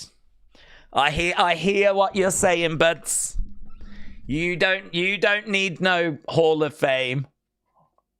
Yeah. Why do we keep mentioning this Hall of Fame? Yeah. It's not about that, is it? Come on, all joking aside, it's not about that. If it happens, nice, innit? But who knows? Who knows? It's up for the members to decide. Could I just say, if you don't get a single vote now, I am going to feel a little bit bad after making such a big deal of it. If we actually get to it and like Jared gets no votes whatsoever, because everyone's like, oh, we only did that for Hall of Fame. I'll be like, oh, God, that joke backfired, didn't it? I'll get over it quite quick, though, Jared, to be honest. It won't ruin my Christmas or anything. Undeniably Martin, thank you, my friends. Undeniably Martin. Are you in the Hall of Fame yet, buds? God, I didn't know this Hall of Fame thing was going to be so such a benefit to donations. I didn't realize it was going to drive donations in this way. Not that that's why you've done it, Martin. I know. Yeah. Listen, I'm having the same conversation with Jared. Yeah. But Martin, community champ. Oh, here he is. Shaquem. Shaquem's come and beaten you all. Fired in a single wrestling. Nice one, Shaquem. Shaquem, shout out to you, buds. That's how you play the game. Yeah? Clever. People come in with crazy big donations, slip in there with 79 pence. Love that. I tell you what, though. Yeah, fair play. Shaquem firing in a few little memberships. So, hang on. Let me get down these so that... Martin, shout out to you, my friends. Firing in 10 Wrestling Daze memberships. Really appreciate it. Shaquem firing in 3 Wrestling Daze gifted memberships. And King Yeti, arguably the GOAT of donations. I mean, just been so supportive. Thankfully, already in the Hall of Fame, right? So we know he's not got ulterior motives, yeah, like Jared. Yeah, King Yeti firing in 10 Wrestling Daze gifted memberships as well. Thank you, my friends. I really appreciate it. I think it's such a kind thing to do to allow community members to experience that side of the channel. And again, reminder, we are doing a member stream tomorrow. It's going to start at 5 Eastern, 10 UK time, and it is just a normal stream where we're going to sit and chat, and you can get your thoughts and your points across. So it'd be great to see like people there that aren't normally there. I think it'd be a really good way to kind of ease you into the members side of things and introduce you to the community game and kind of, you know, get you up to speed with all the stuff that we do. Because we do quite a bit, to be honest. We do like a community game once a week. We do a chat. We've got a video series where you can send videos in and actually speak to the channel. We've got Wrestle Feuds, which is like a quiz where we actually get like members on and, you know, they kind of come onto the streams. And so there's quite a bit that goes on, actually. We've done quite a bit of work on the members side this year. And I think it's in quite a healthy place. But always great to see new people coming in. Be great to see some new faces around tomorrow in that member stream. I wish I had it set up already so you could see it and find it. I wonder how quickly I could set it up now, actually, because it only takes like a minute or so. I feel like it should be there so that people know where to go and where to find it. I'm doing it now. I don't even care. Doing it now. Deal with it. If you don't like it, deal with it. I'm going to sit here and I'm going to set up a member stream. Do what I want. 189. And what's the date? It's the 24th, isn't it? 24th at 10 o'clock. Boom. Should be there. That's it. That's how long it takes to set up just a normal member stream. So that should be showing on the channel. Lovely. Let me come back to the chat so that I can get back to you guys. How long we got? We got 26 minutes. 26 minutes. Right. Jason said, thanks again for the community. Thank you for being part of the community, my friends.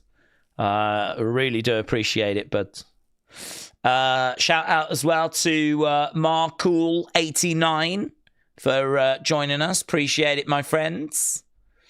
Merry Christmas to all of you, says Shaquem. And we got Julian Boy as well. Thank you, my friends.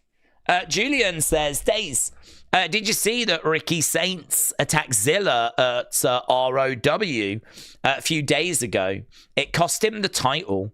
Seems like we might get Zilla in WWE sooner rather than later. I can't quite tell. I mean, look, Reality of Wrestling, ROW. That's Booker T's place, isn't it? And he is connected with WWEID. Now, I don't know that Zilla is under any sort of deal at the moment. He's never been announced as having an ID contract. They easily could have signed him and kept it quiet. And yes, Zilla absolutely could come into NXT and, attack Ricky. I think Zilla would be a good sign-in. There's clearly buzz around him. People want him to come in. They've wanted him for quite a while. I think he's had a few kind of things he's needed to work out. I think there's needed to be a bit of growth, a bit of maturity there, which we all go through and is totally understandable. I think we're at a point where everything seems to be pointing towards, he can come in. Everything, like, I wouldn't be shocked now if this was going to lead to something. I'm with you. I think it absolutely could. The only thing I would say is it doesn't necessarily mean that it has to. Obviously Booker's got a relationship with NXT because of being a commentator. So he might have managed to have got Ricky to come and done something in Reality of Wrestling as a little thing for his promotion. It doesn't necessarily mean that Zilla is going to go the other way, but it absolutely could as well. So I haven't seen anything to say that Zilla is signed or that they're starting a program or, only seen what was reported the other day. And yeah, it's exciting. I understand why people are excited. I think there is a real good chance he comes in. And I think there's a real good chance he goes after Ricky. I think there's a real good chance that plays out on NXT. But equally, just for the fairness of balance, it doesn't mean it's definitely going to either. So, yeah, something to keep an eye on. Definitely something to keep an eye on. I think Zilla's really interesting because he's kind of got this fan base and it feels a bit of a hype train. I don't know how many people actually sit and watch his matches or if they've just heard that there is another Bloodline member out there that is, let's bring him in. Do you know what I mean? I really don't know. He kind of blew up because it was when we were just bringing people into the Bloodline. We brought in the likes of Hikaleo and Tongaloa and Tamatonga and we were bringing all these people in. Obviously Jacob ended up coming in as well, and so people were like, who else is out there?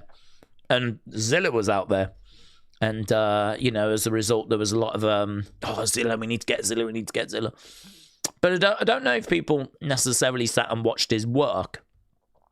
I think it's fine. I don't think he's a bad wrestler in any, I think he's got good aura. I think he's definitely someone that would be a good pickup for WWE. But he's also someone that I believe has had some challenges. And as we said, has needed a bit of maturing. And I believe he's got that now. Booker seems to be in a good place with him. Maybe 2026 is finally the year that we see him coming into WWE. I think it makes sense for him to come in to WWE rather than AEW, but I'm sure they would be interested. I don't know if he's got like any sort of criminal background. I don't think so. I know he's had his challenges, but I don't think there's anything there that's like would prevent anyone from, hiring him. So I've got to think they would be interested as well because he does have an aura. He definitely has got an aura. I think he'll do well. Once he's in and up and running, I think he'll do well. So, Julian, thank you, my friends. Yes, not much we can really add to that one, unfortunately, because there's not too much being spoken about in regards to it, or certainly not that I've seen yet. Maybe when I go digging into things later, there might have been some stuff that's dropped today. But yeah, as of kind of this morning, the only stuff was just word that Ricky had gone after him at Reality of Wrestling. Jared, thank you, my friend. It's been at least 5 minutes since you was fired in any kind of generous donation. I was getting worried, Jared. Jared said, back to wrestling. With the size of the roster, would we bring the European and the hardcore titles so that people like Hayes can get a title run? I think the problem you've got is you've got to find a balance, because too many belts, people complain that everyone's a champion and the belts don't mean anything anymore because there's too many. And actually, you might be at that point now. You know, we got 2 sets of tag titles. We got women's tag titles. We got 2 women's mid-card titles, 2 men's mid-card titles, 2 women's world champions, 2 men's world champions, AAA mixed tag team championships, which we are seeing on TV. The AAA mega championship, which obviously Dominic has, so he's being seen on TV. And, you know, you've just got, you know, crown jewel belts, if you want to count them. But, you know, there's quite a few belts that are around. I think it's kind of hard to introduce more without there being pushback of, you know, everyone's got a belt, you know, and if everyone's got a belt, it doesn't really mean anything anymore. So, I don't know. I think it's a bit of a challenge, to be honest. I wouldn't do the hardcore one, because we did the 24/7 one, which was the hardcore one. We did that not long ago, and it just didn't work. It's a shame, because you would think that it would work with social media. The fact that, you know, a title change can happen at any time. But I think the problem you've got is when title changes happen so often, I think it loses its kind of effect. If there was a way of the 24/7 title or the hardcore title, I don't know, like changing hands less frequently, but I don't know how you do that, because if it is 24/7, do you know what I mean? You've got to defend this belt 24/7. People are going to try, aren't they? And it means that people are going to, you know, try and come after you. And so the belt's going to change hands quite frequently. But the problem is, when it does, it loses its luster. It loses its aura. I mean, when that 24/7 belt came in, we were seeing title changes on golf courses and airplanes. And every time there was one, I would do a video on it or something. It's like, title change, just so you know, this has gone down. You know, like, there's been a title change on this golf course or whatever it was, right? But after a while, it would happen so often, people didn't care. I'd do a video on it. No one would get it. Wouldn't get any views. No one would care, because it's like, oh, not interested now. This is overkill. So I think the hardcore thing's really difficult. I feel like it can work, but you've got to find a balance. I wonder if it works better if it's not 24/7. I wonder if it works better if there's just a window of 2 hours every day. 2 hours every day, and that's it. Like, the rest of the time you're fine, but every day 2 hours, 3 hours, 5 hours, whatever, you know, rather than it being 24/7, there's just like a window where it opens, and then that might limit the title changes a little bit more. Maybe that works better. And then you could have videos from the champ, like, on holiday trying to avoid people. You know, I'm not in America right now, so, you know, thankfully no one should be able to get the title and all that kind of stuff. And I wonder if, like, that would work. Don't know. I feel like there's something in it, because it does bring social media in. So part of me is like, no, I like it. I wouldn't get rid of it. Part of me is like, I feel like the idea works. It just doesn't work. And that's the problem.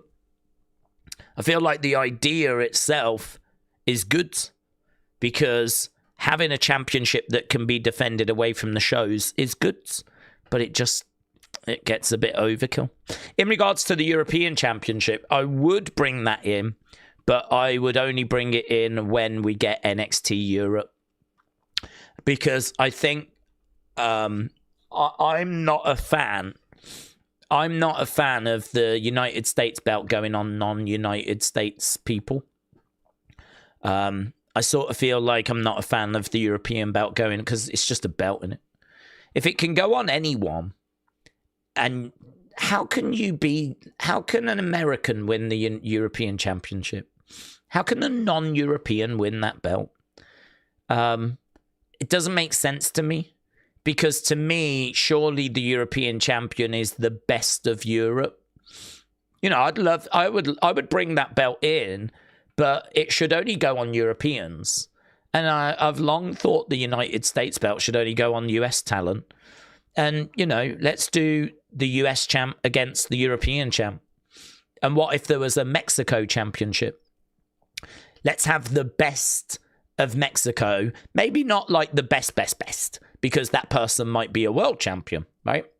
But whoever is left after that, same with the European belt, same with the United States belt, right? Whoever the best is might be going for a world title.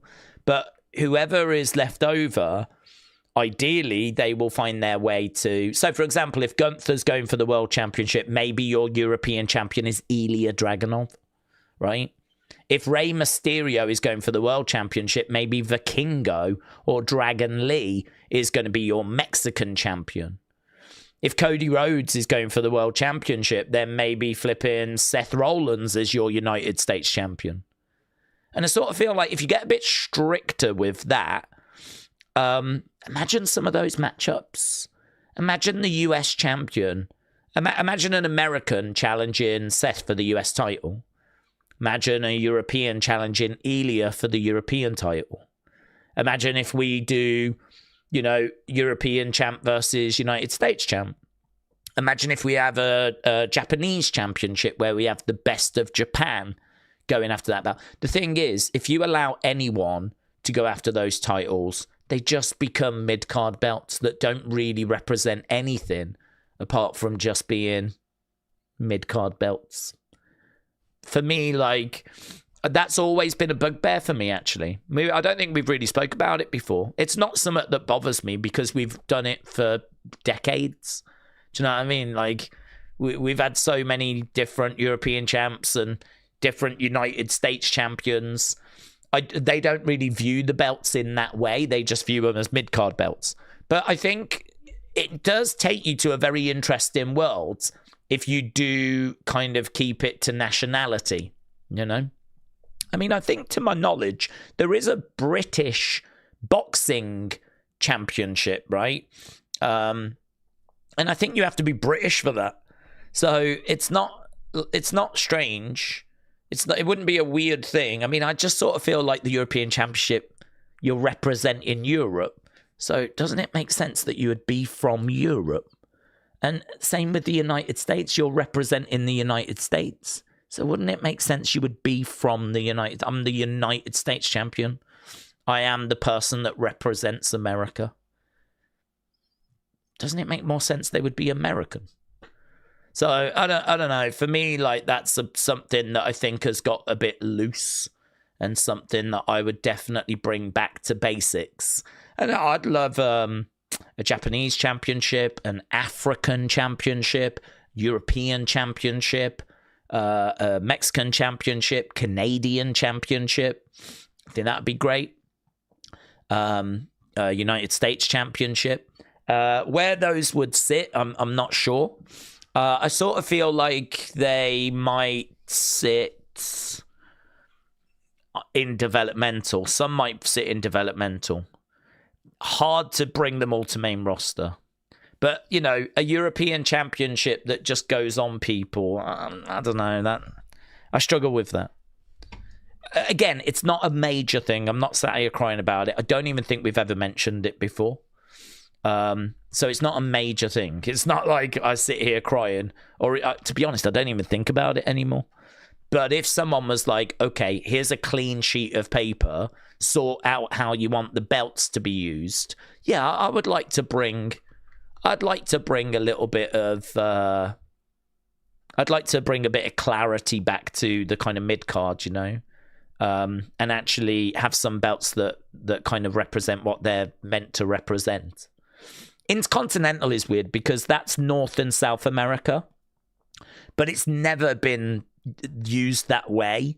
Intercontinental Championship, to me, isn't really about geography. It's just about, like, I don't know, intercontinental. It just kind of has become its own. To me, it's just like the mid-card belt, and it's called the Intercontinental, but technically it represents North and South America. So, you know, it should represent all of Brazil, Colombia, Mexico, Canada, America, you know, or everything over that side of the world, the Americas. Technically, the person that holds that should be the best from those continents. But for me, that one has never really represented geography. So I'm not too fussed about that one being, you know, the best of those continents. But yeah, the American one I'd like to keep as the best of America. And maybe that sits better at a developmental level. What belt you would introduce? I don't know, maybe a TV title? That could be interesting. I feel like we're getting really stuck into the weeds though there. But yeah, I really do. I like that conversation. I like the belt conversation. I think it's just tricky, isn't it, though? Because you can't introduce like too many belts because then it gets overkill. Cameron, blimey now, Cameron, I'm gonna do the Hall of Fame thing soon, but just so you know, yeah. Cameron, I really appreciate the support, my friend. Cameron, again, such generosity. I think very much inspired by Jared. But Cameron, thank you, my friend. Cameron said, looking back, I want to get to the comments. We only got 9 minutes. Cameron said, looking back at the year, if you could only keep one bad wrestling moment, which would it be? Cena tap-in, Maxine winning gold, Gunther tap-in, or Jay winning the Rumble? If I could keep one, I would keep Jay winning the Rumble. You know, for me, Cena tap-in, I'm not a fan of it, as people know. I think that there's quite a lot of thoughts on this, and it's fine. However you feel about it, it's absolutely fine, right? I think by now, you've heard all the arguments, you've made your mind up on it, you know how you feel about it, and you know why you feel that way. So, yep, that's absolutely fine. For me, I'm not a fan. I think that the argument I keep hearing is that it was John Cena letting go, and it was John Cena knowing that his career was done and it was time to, you know, say goodbye. But I really struggle with anyone giving me an argument as to why that can't be represented with him, like, passing out. Like, why could he not have passed out in that moment? He still could have smiled as he looked back on his career and he felt himself like slipping away. He still could have managed to smile and then passed out. It's the fact that he taps. That's a decision that he makes. He could have passed out, but he decided to tap. It wasn't Gunther that kind of made him do it. Gunther made him choose. I understand Cena couldn't get out of it. He tried. And in that moment, Cena has a choice, doesn't he? So am I going to fade and the ref calls it?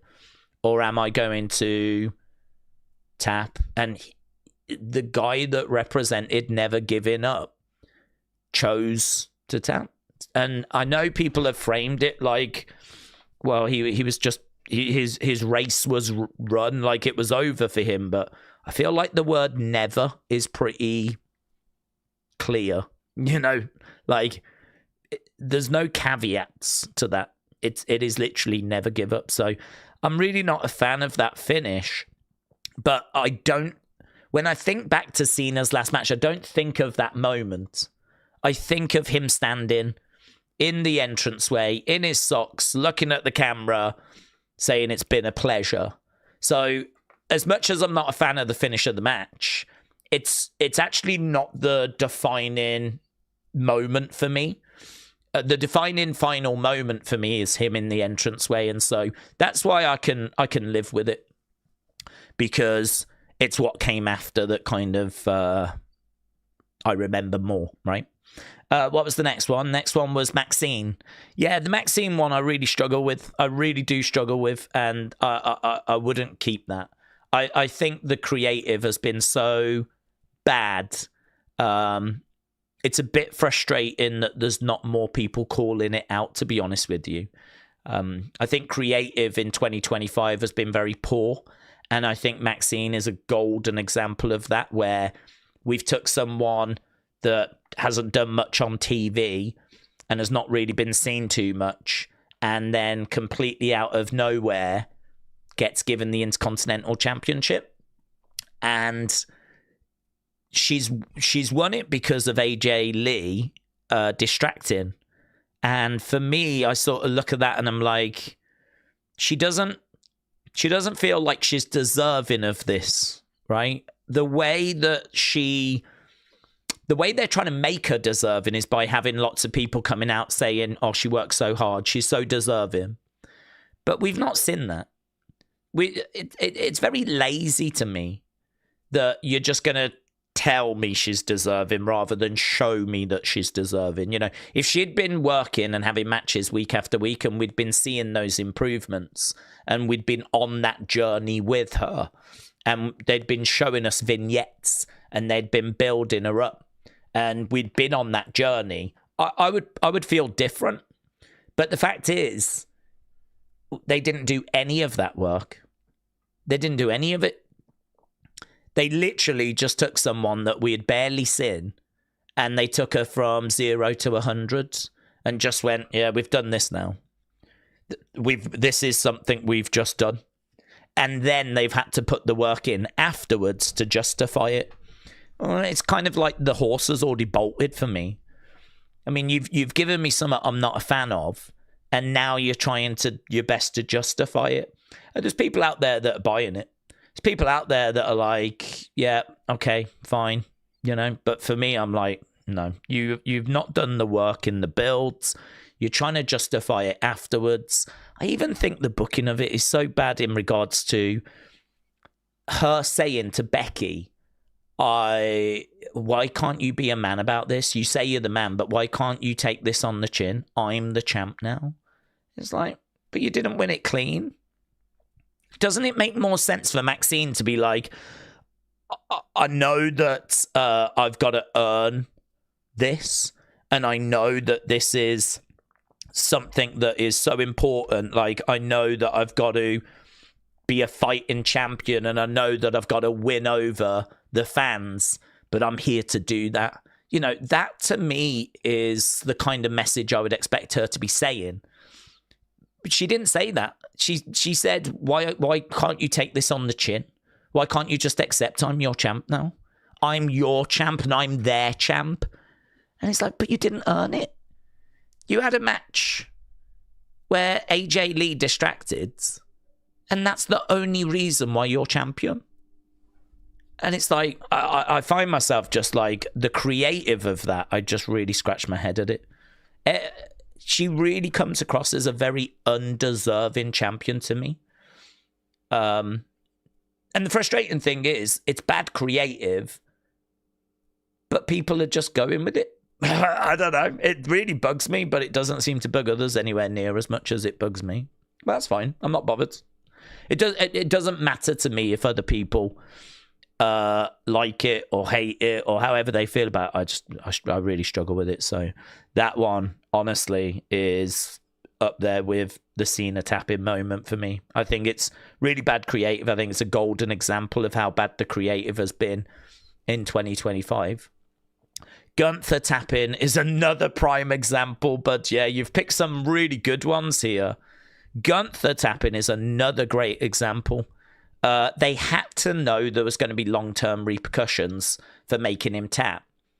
I'm not going to keep that. That to me is right up there as well. You've done a great job of picking like some excellent, really bad creative moments from this year, because I think the Cena tap in, there was a better alternative. Maxine would have been fine if you'd actually built it. Gunther tap in you killed his aura And, you know, the poor man's had to put up with you tapped out all year, which is very frustrating. And still he's getting that now. And that's another good example of bad creative.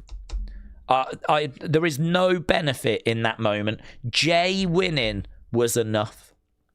Do you know, I would say the exact same thing with Cena tapping as well. Cena losing was enough. That was enough. He didn't need to tap. Him just losing would have upset people enough.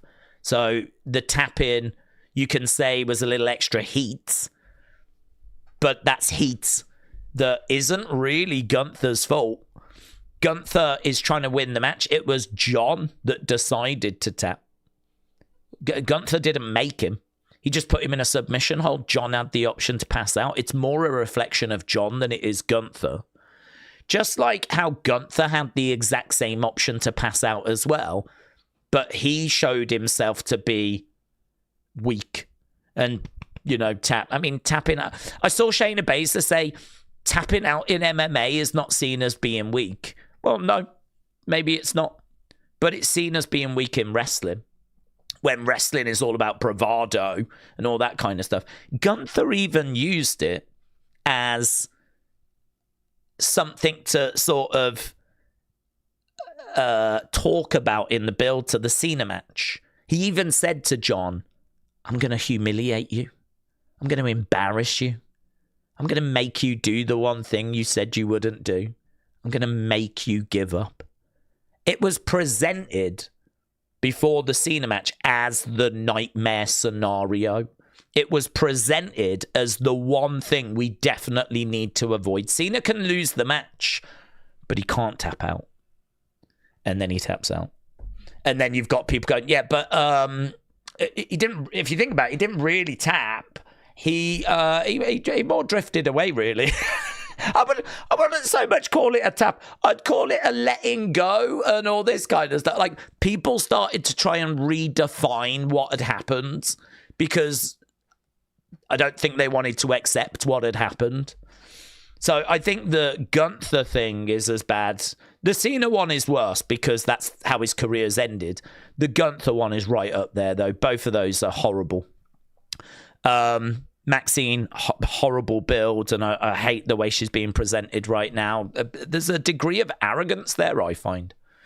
For me, Jay winning the Rumble, nowhere near as bad. Nowhere near as bad. We are live, by the way, and I do have the show on. Jay winning the Rumble, it's not the person I would have picked, but, you know, he was popular. And it was worth giving him a try. So for me, like, yeah, it was a surprise. He was popular. The Rumble's unpredictable. That kind of leaned into the unpredictability. And that one to me, and I don't hate that anywhere near as much. That one to me is, I'll keep that. I don't like him going on and tapping out Gunther, but him winning the Rumble, us getting behind someone, he might have killed it, mightn't he? He might have done a brilliant job and been a great world champion. At that point, we didn't know. But they gave him a chance, and I'm okay with that. I'm okay. He was selling merch, and people were yeeting, and there was a lot of excitement around. So I'm okay with us giving him a look. So yeah, Cameron, I really do appreciate the support, my friend. I wanted to, because you'd been so kind, really dig into that and make sure we kind of fleshed out each one. I wish you a very, very Merry Christmas, Cameron. And again, your very kind donation will definitely be going towards a new chair. Blow it now. We'll be able to buy a throne with all the generosity of people on this stream. You'll see me. I'll be sat here in a crown and a throne next year. I'm joking. Blooming chairs are so expensive. Here's Izzi making her way down. So it's going to be Izzi against Lola that's going to open up this show. So we've got everyone in the crowd. This was recorded last Wednesday. So I believe this week and next week were both recorded around the same time. So Izzi has made her way down to the ring. I'm sure we'll be seeing Tatum. I actually don't know any results. I've managed to avoid any and all spoilers. But we do have some Christmas trees and we've got some presents around and the bell has sounded and we are underway. Jared, thank you, my friend. Fired in a gifted membership and said, unfortunately, it's going to be a bit stop-start tonight. Yes, it is going to be stop-start. That's okay. I was really pleased that we managed to get through yesterday's Raw without it being too stop-start. So I'll take a bit of stop-start. It's okay. We can make it work. We've got tonight. We've got Friday that's also going to be a bit stop-start. Lola gets pushed over. Big boot there by Izzi. Clothesline there by Izzi as Lola goes down. Shane said, who do we think will be world champ and mid-card champ, tag champs in the Vision? Well, I don't know that they're all going to get the belts at the same time. Bron would feel like he's going to be the top guy. I would imagine that Theory and... It's either Theory Bronson, Theory Logan... Logan's already been a mid-card champ. I don't think he's been tag champ, so I'll say Theory and Logan. Bronson maybe after the mid-card. Because he's already had that United States Championship, hasn't he? He's never had the IC belt, though, Logan. But, I mean, they did Theory and Bronson, didn't they? So I wonder if that was them basically saying this is going to be the tag team of the group. Don't know, I'm torn between those two. I think you could go either way. But clearly, Bron will be at the top. And then I think it's either Logan or Bronson. I think Theory just sits in the tag team at the moment. Lola dancing away. Daz said his Evolve tape tomorrow. There is no Evolve tomorrow. It's not back until January, unfortunately. Lola, shot to the midsection. Draco said, I got my gaming PC today. Now I need to wait for my cousin to come over to put it together. Lola loves dancing, said Akeem. Kick coming into the midsection there by Lola. They could have Logan go into the IC tag division. They could do. Florivus said, Daze, I love the channel, but I'd love for you to touch some grass. Oh, I do occasionally go outside and touch a little bit of grass. Mainly when I'm calling the dog in, to be honest. Please do the Inui stream on the 27th. There's no plans at the moment. I haven't looked into it, to be honest. It's not impossible, but you're the only person that's asked so far. Normally I get people like asking me on X and whatever, and it's been no. To be honest, people are with families, aren't they? To be honest, I don't even expect that many people to be joining us tonight. I think that this is always a very disruptive time of year. Back elbow there by Izzi. Joe said, Merry Christmas. And to you, Joe. Merry Christmas to you, my friend, and all my friends. It's good drunk Christmas.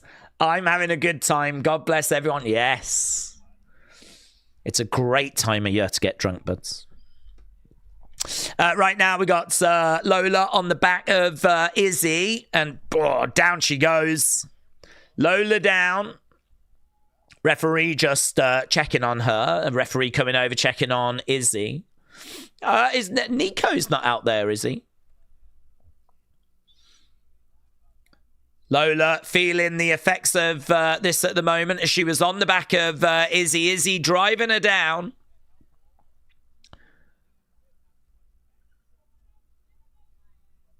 MMA my ass. I don't even know what that means. MMA my ass. Nice German suplex there by Izzi, who stares right at the camera. You see Sean Spears doing a little mock dance in the background.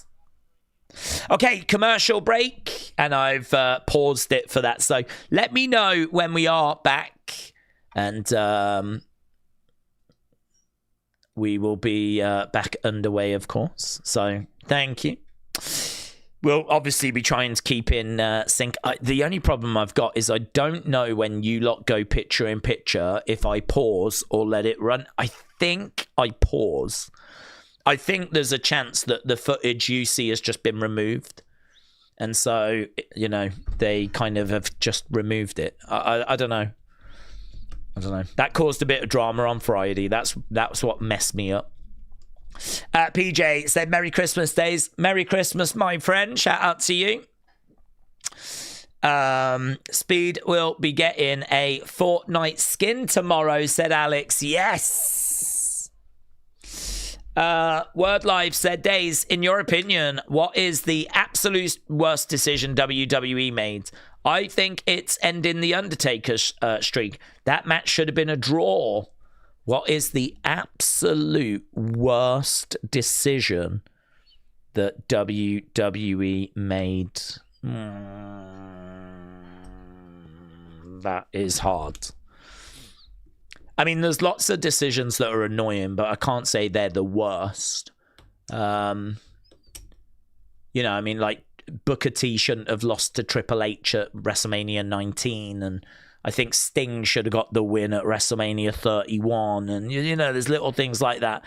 Not doing Undertaker Sting, not doing Hogan Ric Flair, you know, these kind of things. But what is the absolute worst decision? That's a really interesting one.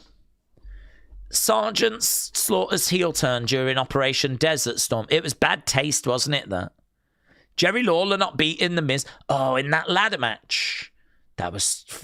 If we're talking about the ladder match, oh my God, I really thought he was going to do it. Yeah. Booker T losing at WrestleMania 19, yeah. You could have wore a Christmas hat, said Jared.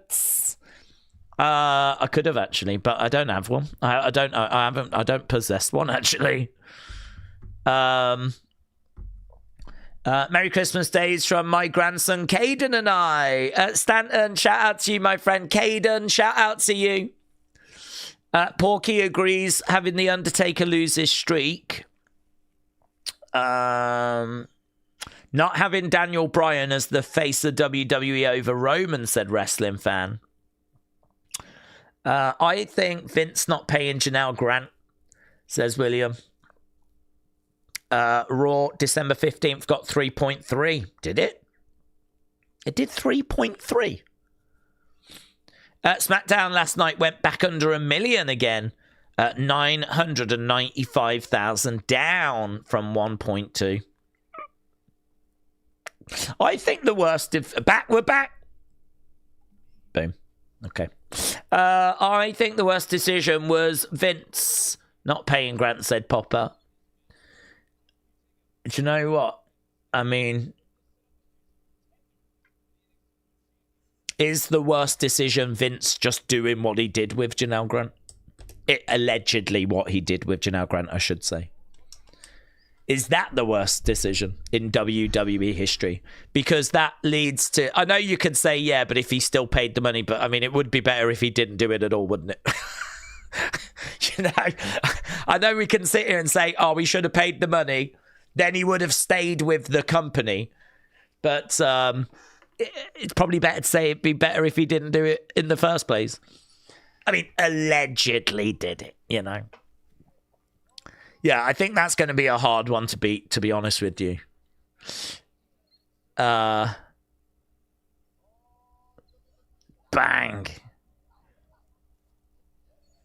It's a really interesting question.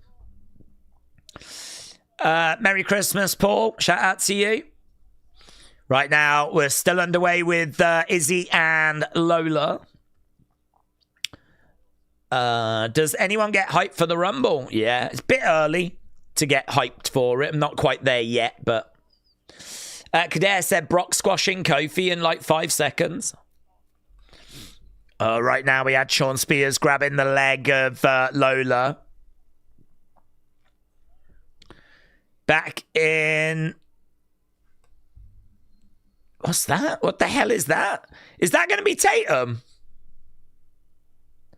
Blooming hell, it is Tatum! Tatum with a chainsaw! Oh my God! Texas Tatum Massacre is what we've got right now.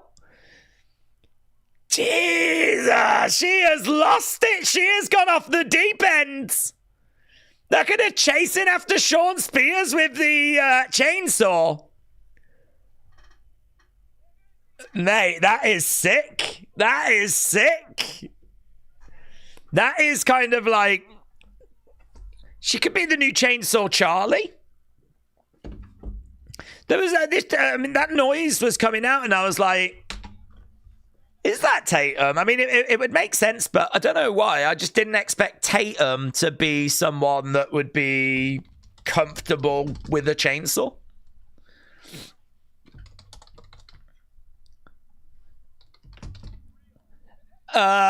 From behind. Kalani Jordan murking Lola. That was good. Kicks coming in there by Kalani. Kalani is kicking out at Lola. Crowd are booing away. Kalani kicking out at the side of the head. Big boot coming in. Referees are in there trying to get Kalani away. Yeah, Kalani and Lola on a collision course. Okay, what's this? Let's have a look, shall we? Is that the ref looking at it? Who's looking at it? Blake looking at it? Looks like female hands, doesn't it?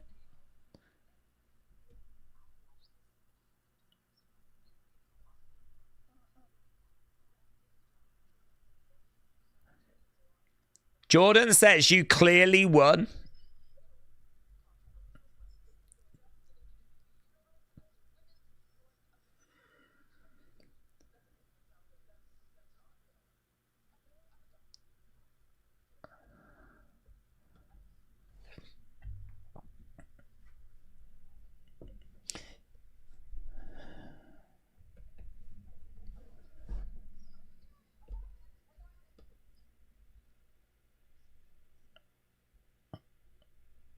Okay, I think we've just gone...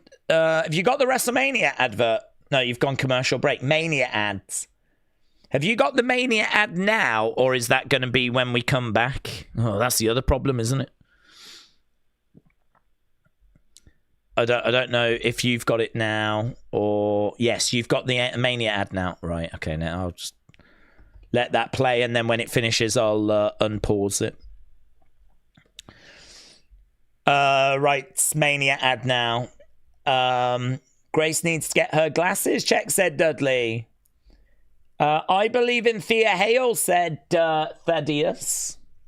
Telford Secret Channel, shout out to you, my friends.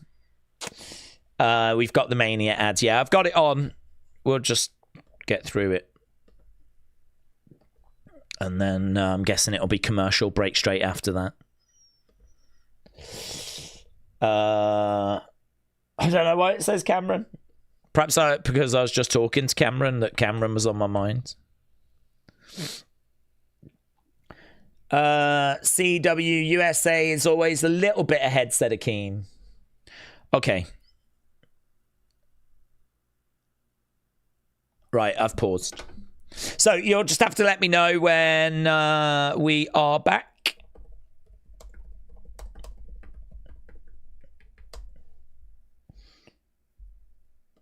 I'm just going to pop up that. Lovely. Okay. Yes, Sid said, say yeet. Yeet. One Fred's Merry Christmas. Aaron said the worst decision is continuing the show after Owen. That's a really good one. That is a really good one. That is a really good one. Merry Christmas, Aaron. Wrestlrant said, man, they really mess this North American title scene up. Jared said, we spoke about this. You're only allowed to think about me, says Jared. Well, I will try and do that over the Christmas period, but yes. Daze, Daze just turned heel. I can't believe it. Oh, I've always been heel, but me being heel is not a shock. It's if I turn face that's going to really surprise people. Flamefist said, what's a good chat, Daze? Does it make me gay if I drink cream liqueur? Yes. I think that is actually how you turn gay, if you drink cream liqueur. That's how it starts. Yeah. Honestly, I might have a bit over Christmas. I like a bit of cream liqueur. I like a nice Baileys, actually. A nice Irish cream. There's one, actually, I think it's Aldi or Lidl, have got something called Ballycastle or whatever. That's quite nice. So I'll be partaking. Some people, do you know, I've never had eggnog. Never had eggnog. I think that's meant to be quite creamy as well. Happy holidays. This is an interesting conversation to arrive to. Sub to Slam X. Slam X. Merry Christmas. Hope you're doing well, my friends. We are going to celebrate Christmas in Yeet style, said Fizz. Okay, I believe we're at commercial break right now. As soon as we are back from commercial, let us know. Paul said, I'm on a strawberry Rita cocktail. My brother likes White Russians. He loves those. That's a cocktail that we'll certainly be having in our house over Christmas, because my brother tends to do one for him and we'll be like, do you want one? Do you want one? So I'll probably be having those on Christmas Day at some point. Jared said, I think eggnog is Americans' version of snowballs. Yeah, I don't know, actually. Oh, we're back from commercial break. Yeah, I could believe. Has it got egg in it? Snowball. I'll have a look. Snowball. Advocar.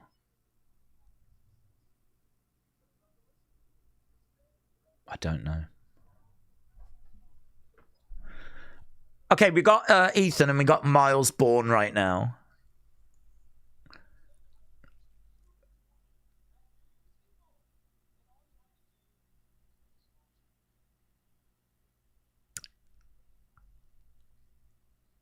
I wonder if Miles will be the one to get that North American title from Ethan.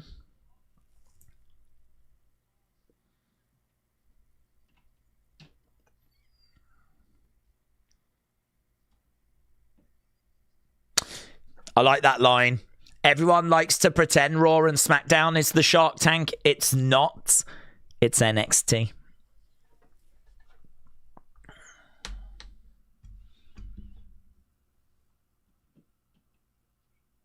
If you can survive here, Monday and Friday will be a cakewalk.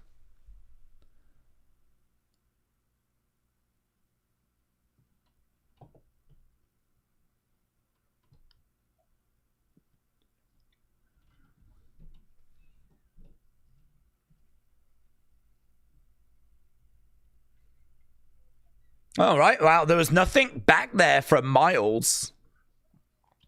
But it was a pretty good promo, actually, from Ethan. Now we're going to bring out Thea. So let's see what Thea is going to say. This is crazy because this is unplanned. Obviously, they were not expecting to be doing this.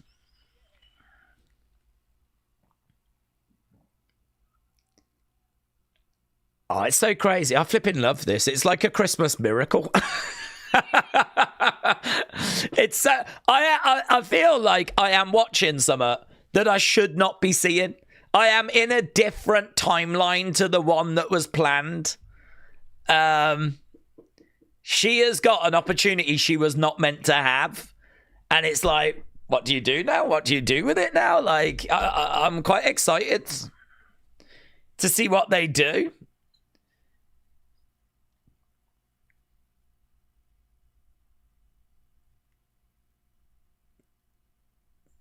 So Thea has got that championship. She's in the ring with... she looks emosh. There's Thea chants.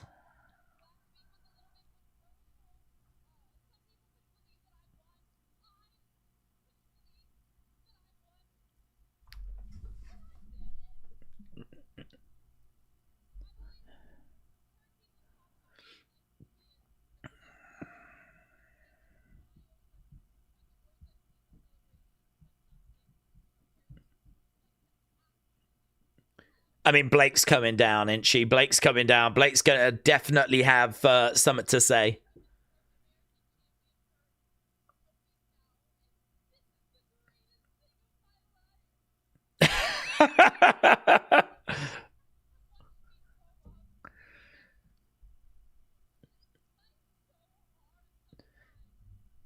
You deserve it, Chan. She's getting, look, she's...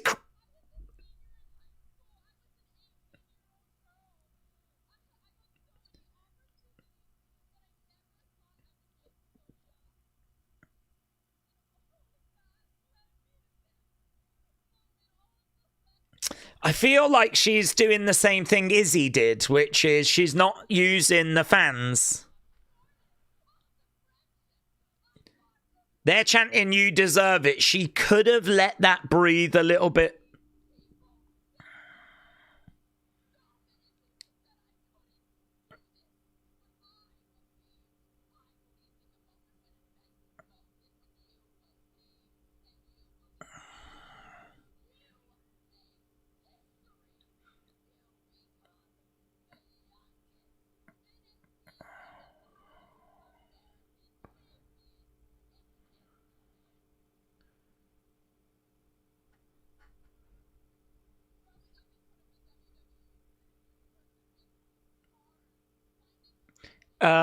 The fake crying is killing me, said Dudley. Yeah. She's on the verge of like fake crying, and then the promo will be fiery and we'll be like, ah. And then we go back to sort of like, oh.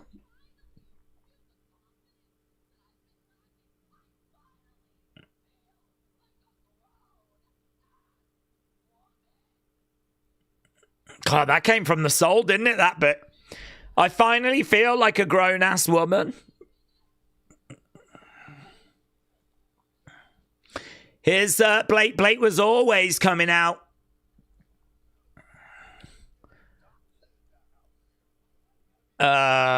Blake does not look happy. She looks like she's had a rough week, doesn't she?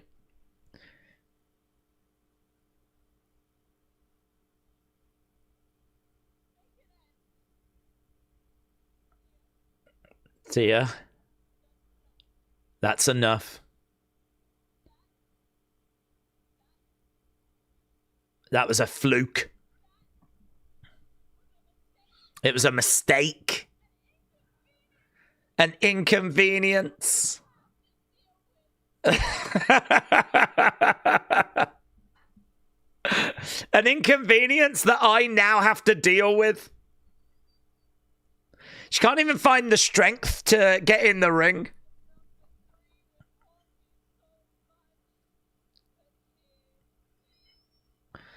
Crowd are booing Blake. Blake's so good, said Hawks fan. Blake's hungover, said Akeem. Is she drunk?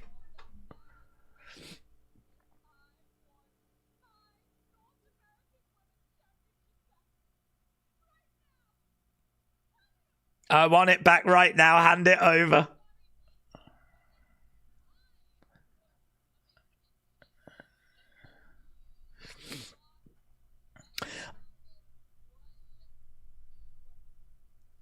I'm looking forward to the rematch. That ref had no idea what he was doing.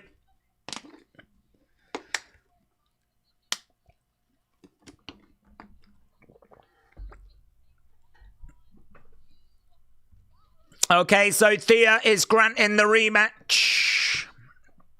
What are they gonna do? What are they going to do?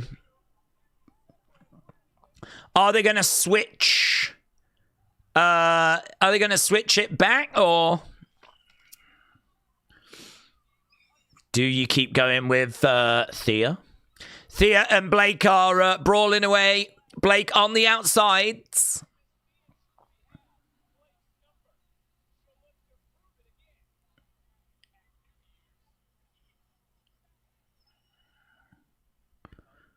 Okay, yeah. I mean, not a bad segment, honestly. I think there's a lot you could pick out there from a promo point of view.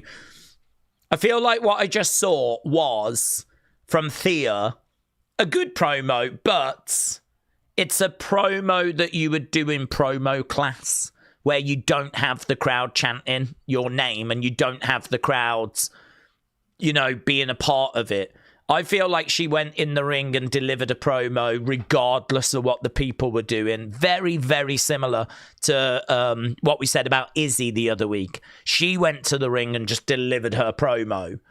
When, you know, there's times where you've got to pause and look around and just interact with the crowds. You know, the crowd is saying you deserve it. Acknowledge that. Let that breathe.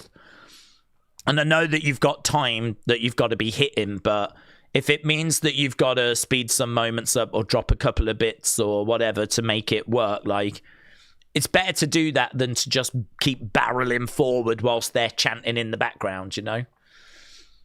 So I feel like that comes with experience, doesn't it? And how often do you see Thea Hale with a microphone in a ring? I mean, it just never happens. So a great experience, actually, for Thea to get that. Right, we just saw a little clip on Eli Knight. Now we've got Zarya and Sol Ruca backstage. We're half an hour into the show, and I've enjoyed it, honestly. Tatum with a chainsaw and a interesting Thea Blake segment.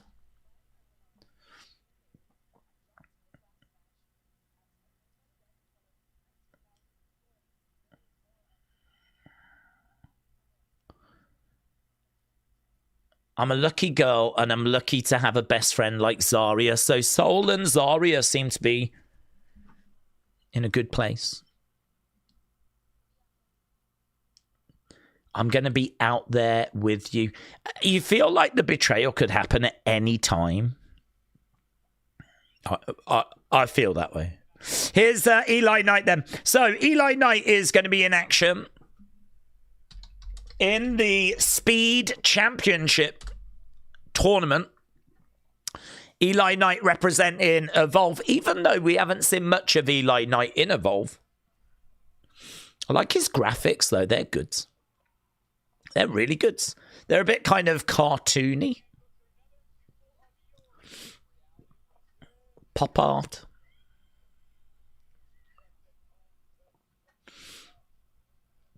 Yeah, I like the graphics are not bad. Quite striking. This kid has got a bright, bright future, says Booker. So he's taking on Tavion. But Daze, we are at commercial. We haven't seen... Oh, flip. There was no obvious break, unfortunately. Oh. Okay, we're at commercial. So you didn't see the Soul stuff. Okay. Well, when we come back from commercial, there might be a little Sol Ruca interview. I don't know. No spoilers here, everyone. No spoilers. Right, we're at the commercial before the Soul thing. Okay. Big Time said that Thea promo was painful. Why can't she talk normal? Well, she when has she had experience? You know, she is getting experience that she's never had before. So I think she knew what she wanted to deliver, and she went out and she delivered it. And I think that it felt a little bit forced.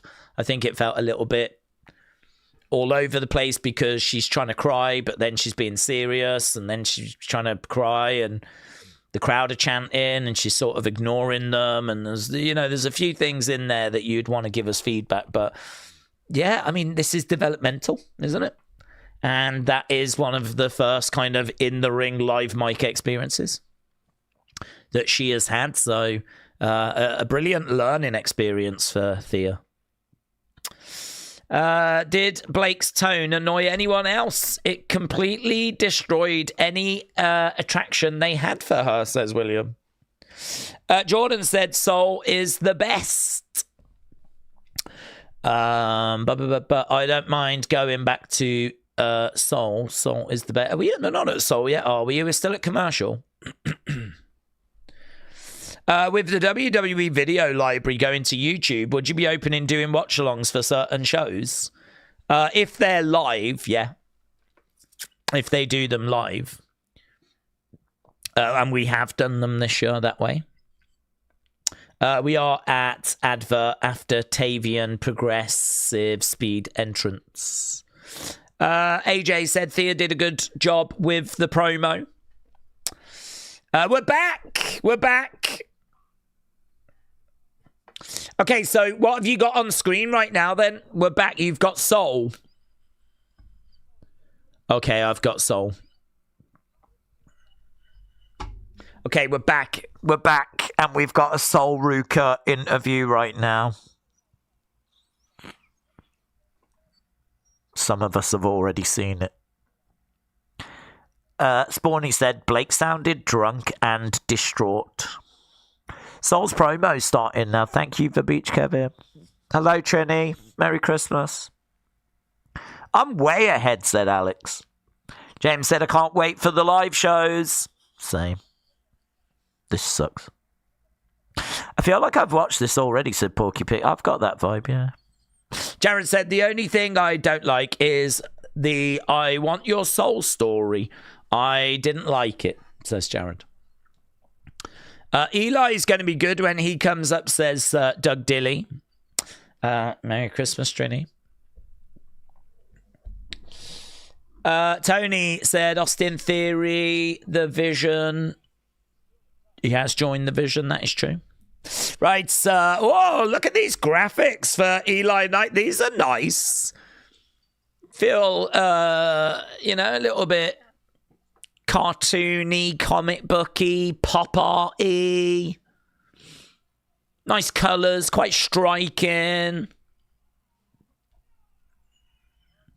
Eli Knight is making his way down. He's going to be in action against Tavion.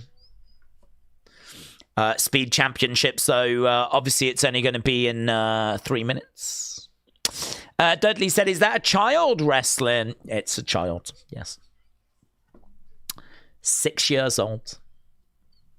It's why we love NXT. And they're putting him in there with Tavion. Tavion Heights.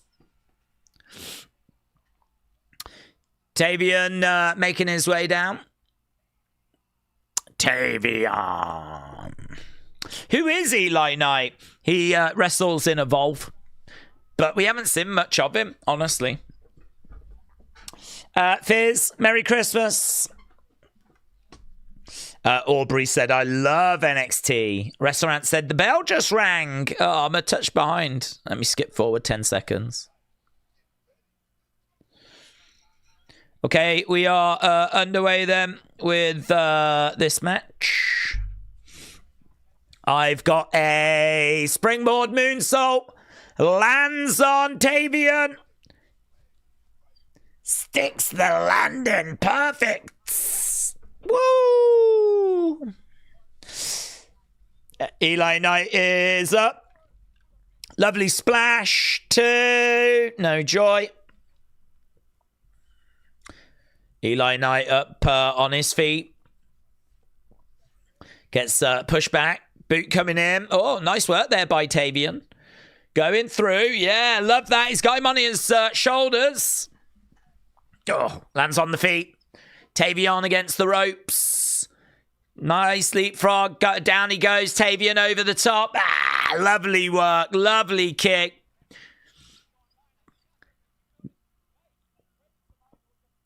Yeah, we got a minute gone here as right now. Bang. Down goes Tavion.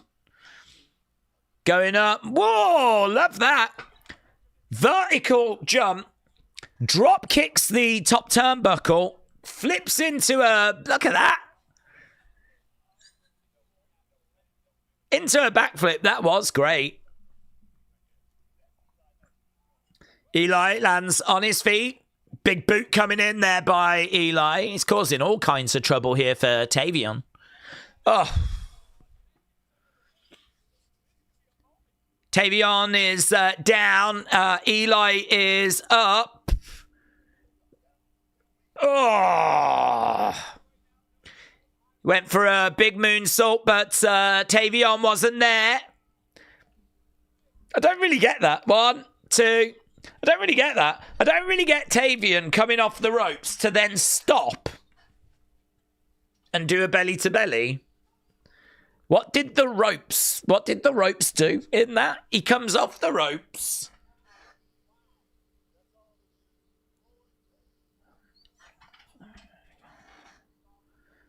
I don't get it. He comes off the ropes. Show me again. I don't see what the ropes had anything. Here we go. He goes off the ropes. Did the ropes do anything? He comes off the ropes. Grabs him. I think if that was more fluid, it might have looked better. But it looks to me like he comes off the ropes. There's a bit of hesitation, and then he basically does a belly to belly. I'd be like, what did you need the ropes thing for? In your finish? I mean, look, Tavion gets the win.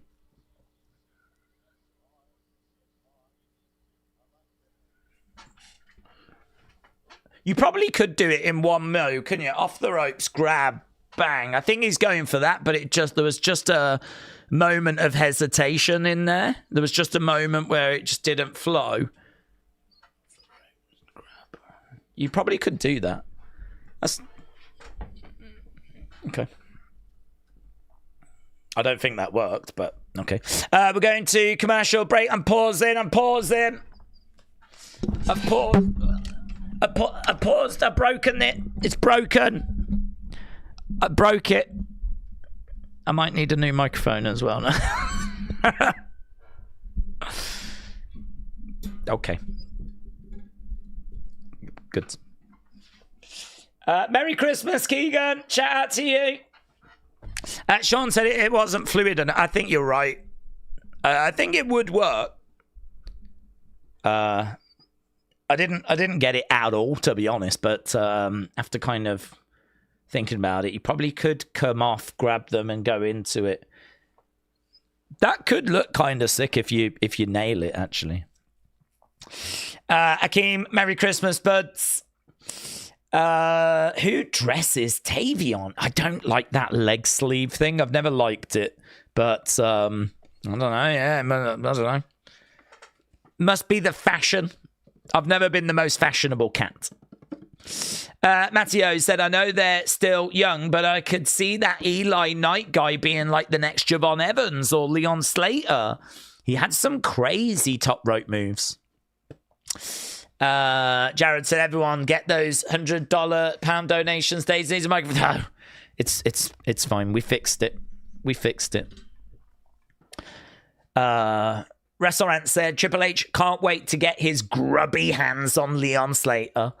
He's on NXT way more than TNA. Is pretty much NXT bound already. Hawks fan said Eli was probably nervous too. Oh, definitely. Yes, definitely. Alex said, I like Tavion's gear. It's Pokemon themed. William said, I think I and Daze need to become a couple. It's going to happen eventually. You know, we can fight it as much as we want, but we're like magnets, you and me, William. I think we know where this ends.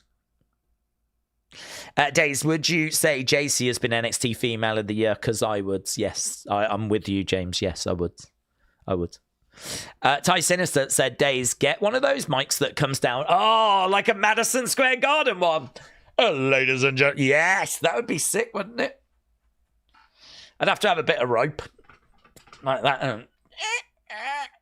Down it would come. I'd be like the Fink. It'd be awesome. Is it because I'm a huge slut? Sure. Yeah, I have heard that about you.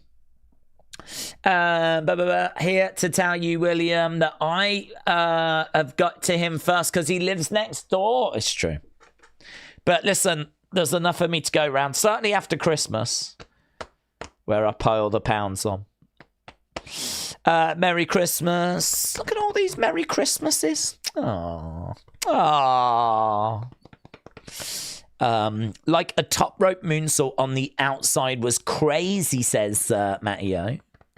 Alex said there is a comedy spot of the year contender during the Christmas Chaos tag match. That's all I'll say. Okay. Oh, what? Later?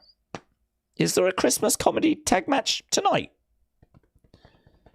Are we still at commercial break, by the way? Merry Figmas, said James. Yes, James, thank you. Figs are a very festive fruit. Oscar, shout out to you, my friend. Look at that. Oscar fired it in. Ty Sinister was like, zoink, I'm having that. So, Oscar, thank you, my friend. Ty Sinister, shout out to you. Don't forget, members, we are live tomorrow. Swing by, say hello, share your thoughts. It's, it'll be good. Pokemon themed like Snorlax. I don't know any Pokemons. Okay. Oh, what's going on here? Jackson, Drake, and Blake Monroe. Oh, I need this as a relationship. You're gonna love this. Follow me.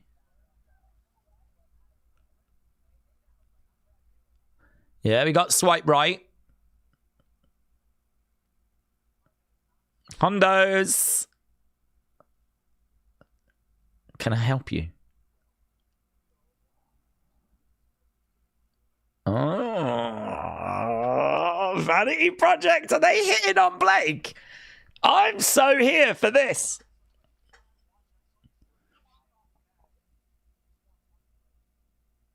I believe you. We all believe you. An Orlando screw job. You're going to win it back.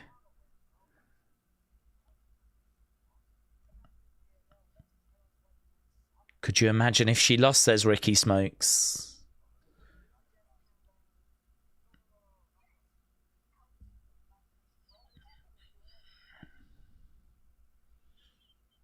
Leave the gifts. The presents. She wants the presents. What is it? I want to know what it is. Oh, I want to know what it is. I'd love it if they... Imagine if they are, like, constantly trying to chat up girls, but they're actually really awful at it, and the gifts they buy are rubbish. There could be some really good comedy there.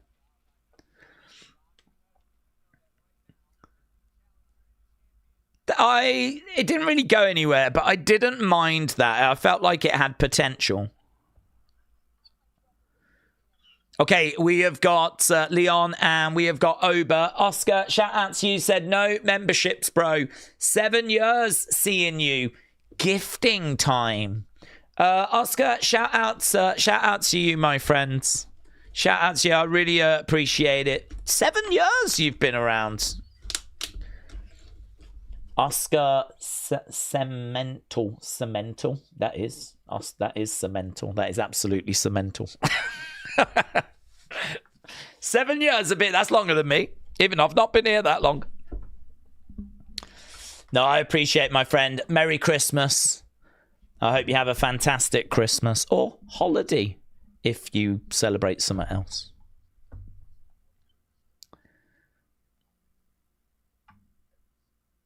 Oba said he was able to sort out the one blemish on his near-perfect reign.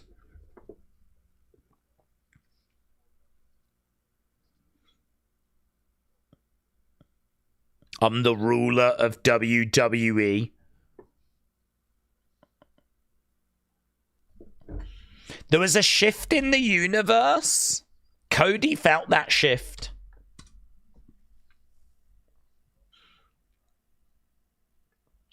Obert calls Leon a young, hungry lion.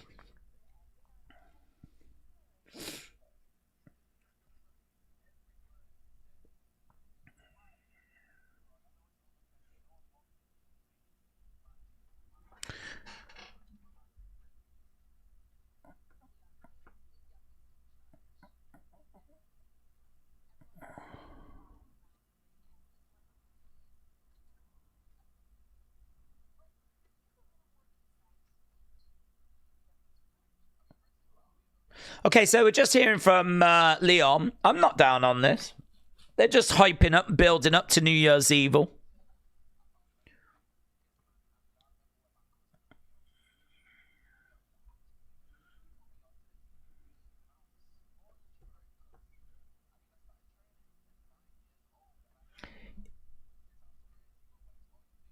He started training at 9.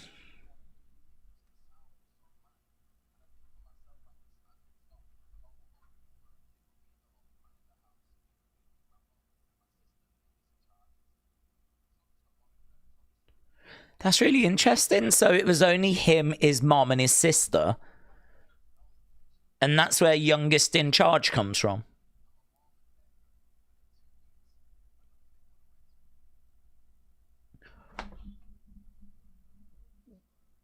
Wow.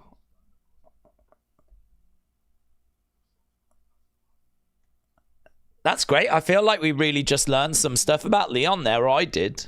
I just learned some stuff.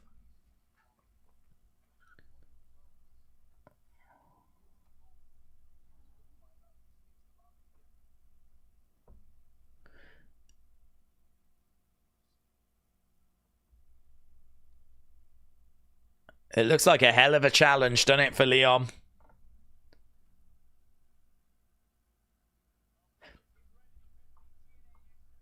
That segment made me want to see this match more.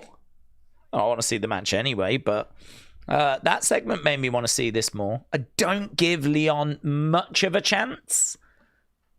But even if he doesn't win, can he raise his stock in the process? I think that little sit-down interview did that for me. Right, commercial break. Commercial break. I've paused. NXT shop ad. I actually don't have an NXT shop ads. Okay, Daze, if you could go back to being a kid in today's age, do you think you would get into wrestling now? If you could go back being a kid in today's age. Oh, if I was a kid today, would I get into wrestling? I can't see why I wouldn't. I can't really give you a reason why I wouldn't. I mean, I think if wrestling grabbed me when I was a kid, I can't see why it wouldn't grab me now if I was a kid now. So I think it would. I'm just trying to think though, would something else distract me more? Like, I don't know, what influencers are like to kids. Would it be a case that I'd just be flipping factuated with iShowSpeed, or would I be, really into Kaiser Nat or something like that? I don't know. I don't know.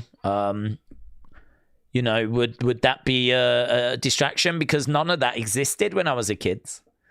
I mean, there was video games when I was a kid, so I don't think video games would be the distraction. There was TV shows, films, don't think none of that would be a distraction. There was other sports when I was a kid, so I don't think any of that would be it. There was football and all of that, so none of that would be a distraction. The only stuff that wasn't around was influencers.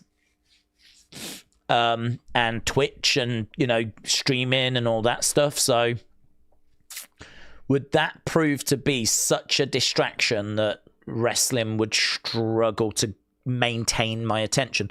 I don't think that would happen, honestly. I can't really say for certain, obviously, but the only thing I can say is most stuff that we have now was around when I was a kid.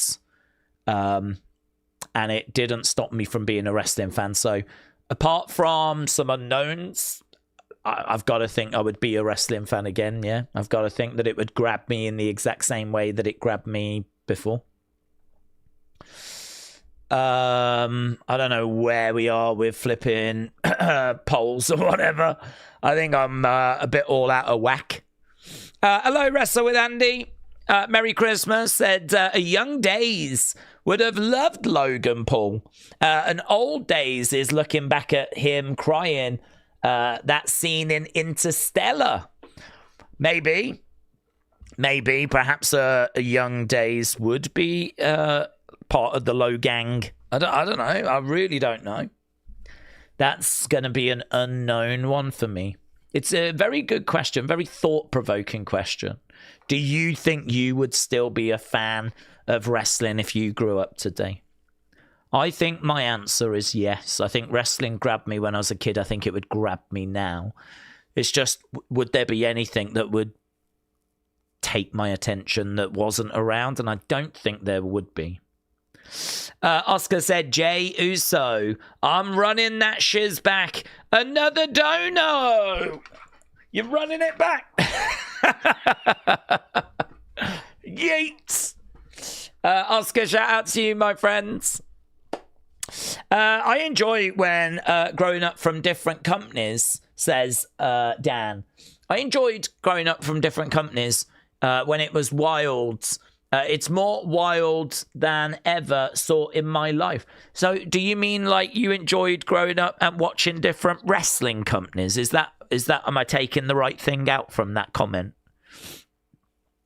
If you grew up in the 90s, then of course you had ECW, you had WCW, but there was plenty of indies, and Smoky Mountain was around as well. If I'm taking the right thing out from that.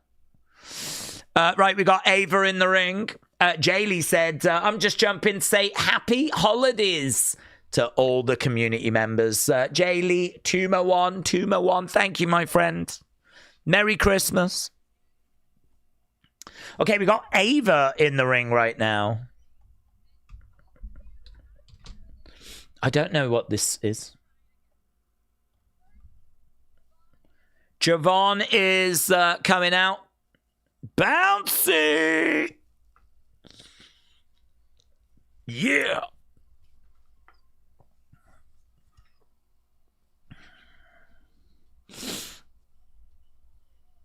Here's the young OG.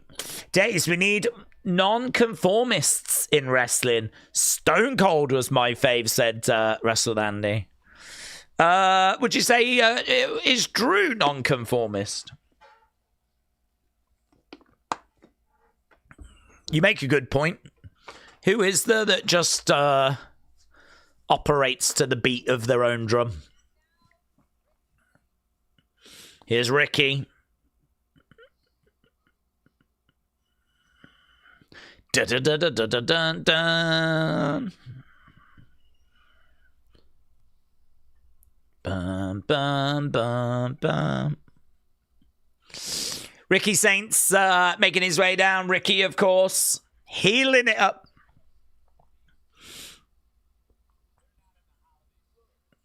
These two are not in the holiday spirit. We're an hour into this show,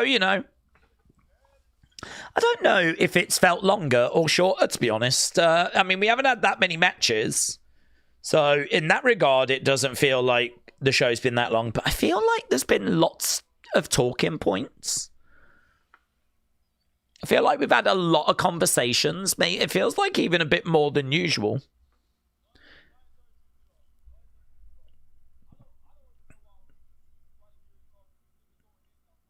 I don't know why we're here talking, because we could have been throwing hands outside.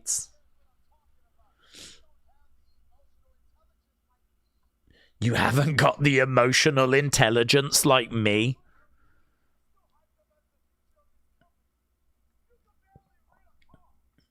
You can barely rent a car.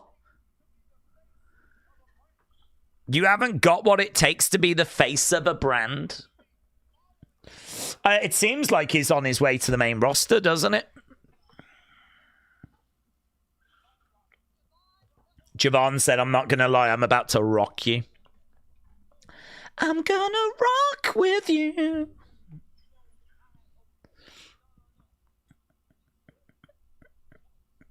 Ricky Saints is jealous.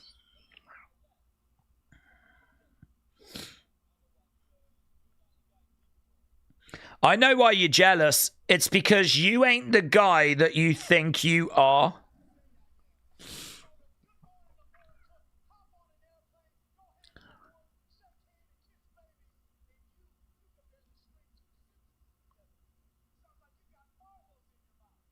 You can barely string 2 sentences together?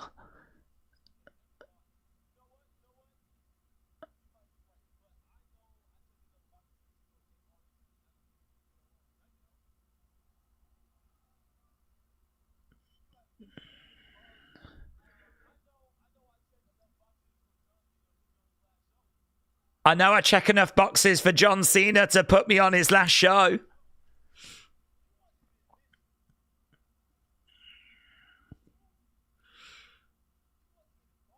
You wasn't even thought about for that, Ricky.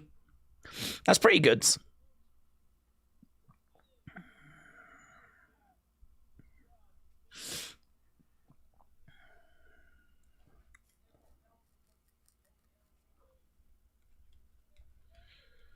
I'm meant to slow down because you can't keep up.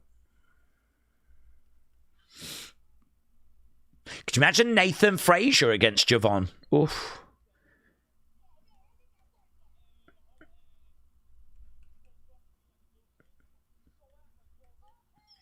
Keep talking to me like a little kid and I'll beat your ass like a grown man.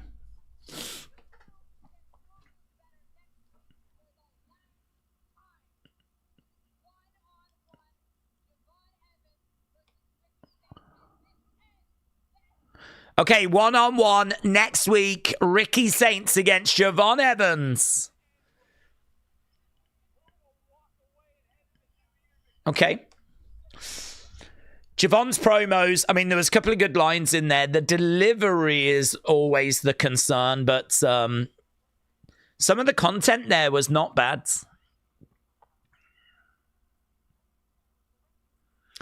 Okay, here's Rank QCC. They've got Fatal Influence confronting them.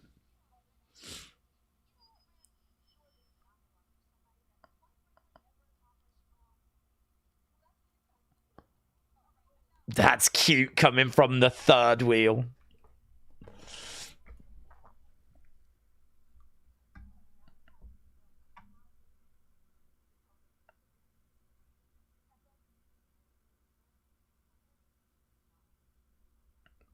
You're going to learn you're not on my level.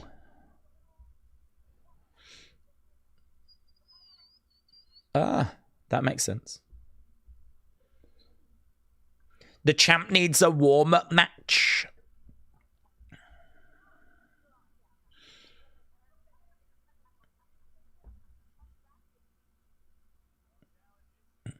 I'm not normally crazy about champions having non-championship matches, but presenting it as a warm-up, like I've already got my match lined up, I know who I'm facing, so I'm going to have a warm-up against this person.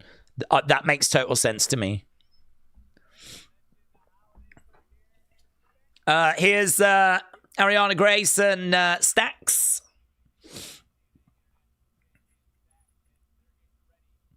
Okay, we're going back to the arena. Is that Shiloh, maybe? I don't know who this is. Yeah, it is Shiloh. Shiloh coming out with Skylar Raye.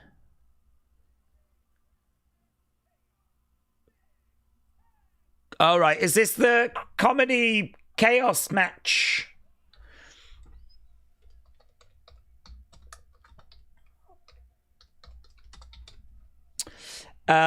Christmas chaos. Better be all kinds of shiz popping off.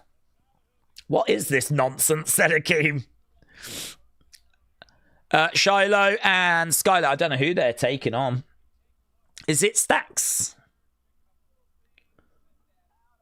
I'm guessing Stax and Arianna.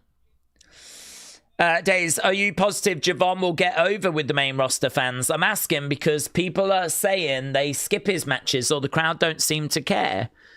Yeah, he'll be fine. I mean, it's not just about the moves. Okay, I've paused it because we've gone to commercial break. It's not about the moves because obviously we saw Ricochet struggle. It's going to come down to his personality and how relatable he is and how he connects. And, he's massively connected in NXT. I've got to think that will be transferable. I actually think he gets really good reactions. He didn't get much reaction from his match the other day, but his reactions at Saturday night's main event, his reactions whenever he's been going in those open challenges have been really strong, yeah. So, I don't feel like there's too much concern there, but there is going to need to be work done, though. I think if anyone thinks it's going to be easy street, he's just going to show up and it's just going to all be brilliant. Like, no, there's going to need to be work done. You're going to have to get his personality across. Otherwise, he'll become the next Ricochet. I mean, we've had Gran Metalik and we've had Lindsay Dorado and we've had Sin Cara. Like, we've had people that can do, like, amazing stuff in the ring, but they don't get over because there's a whole kind of personality side that, never connected. You've got to get that over, but I think Javon shows personality. So, yeah, I think he'll be fine. We're at commercial. Yeah, I've paused it, but I've paused it. WrestleRant said, I don't know who's saying that or where you're even reading a silly thing like that. Out of everyone in WWE, Javon is the least I'm worried about, said WrestleRants. Well, I think the reaction to the match he had was a little muted compared to usual because, I mean, it was fine. But you lot scored it good, 90-something. So it was maybe the first time we just saw it not blowing people's minds. But, I mean, he was in there with, what was it, Raye? It was a cold, nothing match. Like, you get him into a feud and you show a bit of personality and he'll be fine. Daze, there is already so many wrestling promotions around. How do we think there's room for any more? And if yes, what kind of company? No, a great question again, James. I think there's always room for more. I think that it's the same with, like, YouTube channels, isn't there? I mean, there's always room for more. But the thing is, can you deliver something that's not being delivered? Can you stand out? Can you give something to the people that's not being given? I think, it's one thing to come in and do what's being done. Maybe you can do it and you can do it better, and that would also work. But so if a new company comes in, they would either have to do something that's already been done but do it better, make it more engaging, or completely different presentation. Look at something like Lucha Underground. That was different because that was like a TV series done in episodes, and it had a very unique arena where they were all filmed. And I think it strayed into, like, Supernatural, and that worked in that world. I don't know that, like, that's being served elsewhere. I don't know that anything else was kind of set up for that. So, could you do something that had, like, a circus theme? There was a Wrestle Circus, wasn't there, that I don't think exists anymore. So, you kind of, do you go extreme? Do you go silly? Do you do a whole promotion based on comedy? I think, yeah, there's room for more, but it's got to be something that stands out. It's got to be something that is either not being served or is, and you're going to perfect it. We're back. Thank you. We are back. Ricky Saints, Javon. I'm just going to guess it's this match. NXT has found some stability at about 600-odd thousand. SmackDown 900,000 is insane. It's Christmas. I think we could have predicted that this period was going to be challenging. Christmas chaos. Okay, here we go then. We are starting hour 2. Here comes Stax and Arianna Grace.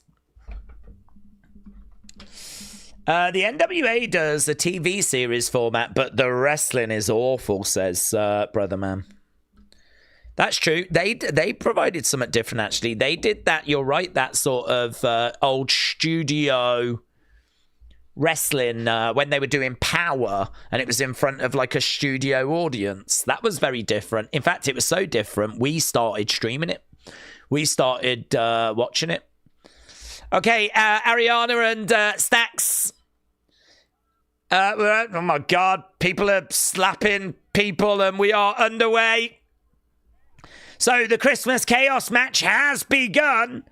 And it started with Shiloh and Skylar coming out. And right now we've got Arianna getting in the ring. Skylar in there as well. Kick to the midsection as Skylar goes face first into that corner.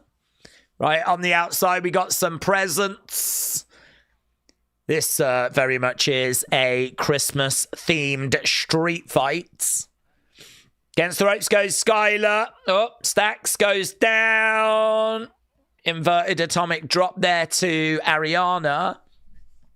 Stacks is having a word and Shiloh comes in. Inverted atomic drop as well. Stacks is... Oh, down he goes as Arianna moves out the way. Drop kick. Down goes Arianna. Shiloh grabbing Stack. Shots coming in. This thing is pretty bonkers, isn't it? This is pretty bonkers. Stacks over. Oh my God, now Arianna's in a present. She's just had a present shoved on her head. She's calling out to Stacks for help. Skylar's going up in the air right now. Air Skylar, well, it's in the name. God, I thought she was going to fall short for a second then. I thought she was going to fall short. Yeah, this thing is pretty crazy. In the ring goes Arianna. Oof. It's a Christmas miracle, says, here we go. Candy cane being used. Or maybe a kendo cane, it should be called. Right now, we've got Shiloh. He's opening up a present. He's managed to find keyboards across the back of Stacks. Skylar down in the ring. Stacks is being thrown in the ring.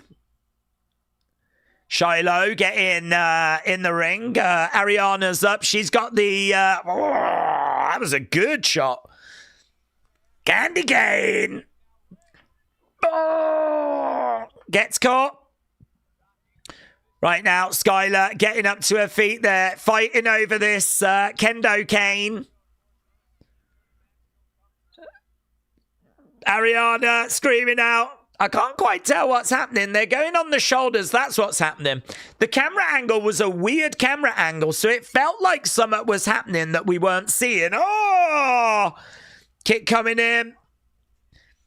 Big boot there. Shiloh going over in the corner. Bang. Shot to the midsection. Down goes Skylar. Over into no reversed. It's Arianna that almost went in. Ah. Shiloh goes in. Going in the corner. Bang.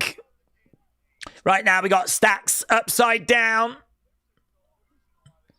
We've got Arianna upside down. So Stacks is upside down in one corner. Arianna upside down in the other. Skylar and Shiloh are grabbing the kendo canes. Bang! He's unloading on Stacks. She's unloading on Arianna.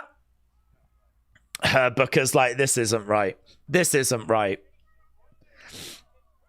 Referee, do your damn job. Cactus Jack's loving it. This match. Arianna comes crashing down in the ring. So does Stack. Shiloh and Skylar have got their arms raised as we go to commercial break. That is pretty crazy, isn't it? That is pretty crazy.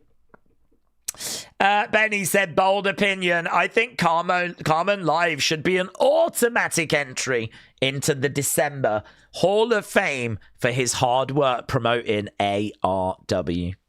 Well, I feel like ARW Pro are the ones that should put Carmen in their Hall of Fame automatically. The work that he's done more to promote them than they've done to promote them. Dirty Hippo said, watching Stax pretend to fall like that was like watching Three Stooges, yes. Bonkers said, I've skipped all the entrances. Edward said, we're at adverts. Yes, I have paused.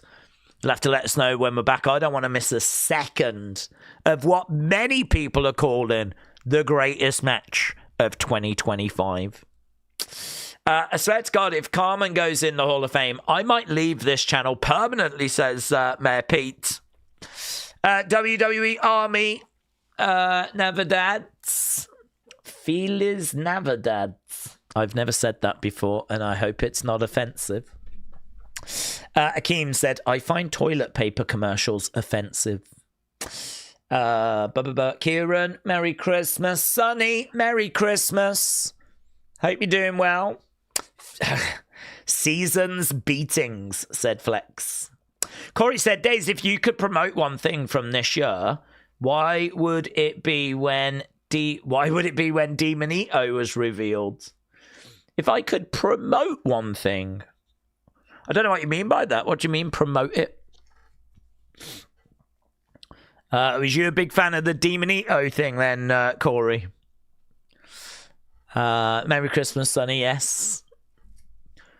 I hope you have a great day, buds. Guys, Christmas Eve right now. It's weird, isn't it? It's Christmas Eve here in the UK. I know it's not quite in America or Canada yet, but it is in the UK. Daze, all the best in your future. Oh, I've been future endeavoured. Telford Secret Channel, thank you. Benny said, isn't Feliz Navidades just Spanish for Christmas? It probably is. Let's say it is. Are you doing an opinions video? No, not for NXT. We used to, but people just didn't really engage with them, to be honest. Big Time said, Daze, the girl teaming with Shiloh feels like a generic wrestler. She blends in, then stands out. Much love, Daze. All the best. And to you, buds. It's past midday Christmas here in Australia. Daryl, shout out to you, bud. Shout out to Australia. James said, today I watched an old classic, the Two Ronnies Christmas special from 1987. It was absolutely fantastic. Oh, I haven't had a chance to watch any Christmas stuff, to be honest. Daze would promote Sonny Wolf's books for sale on Amazon. That would make a great last-minute stocking stuffer. Yes, you can get Sonny's books. The Storm Within.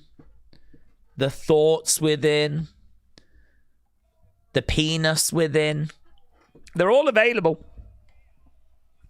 Right, here we go. We are back underway, and it's a Christmas Chaos match. Okay, right now it's... oh my God, she's got a wreath over her head. I don't know how Arianna... there's a... Oh, what's that? It's going to be a bowling ball, isn't it? It's going to be a bowling ball. Shiloh in the corner. Just what? Can't he move? It is a bowling ball. Arianna is going to bowl it. I think Shiloh... Oh, she's just hit Stacks. With, oh my God, then she's dropped it. Oh, we've gone full on Laurel and Hardy. This is amazing. Charlie Chaplin could never. Here's Shiloh. Shiloh's managed to escape from the... he puts his tooth into the...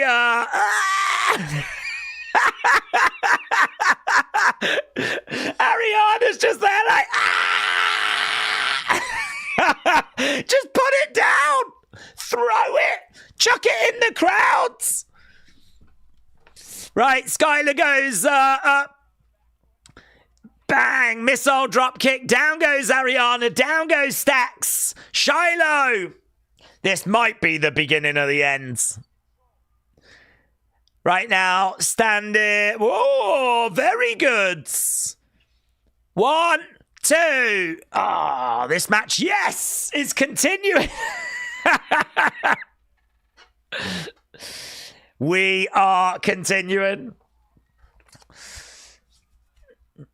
Some of the reacting and the acting and the performing is just crazy.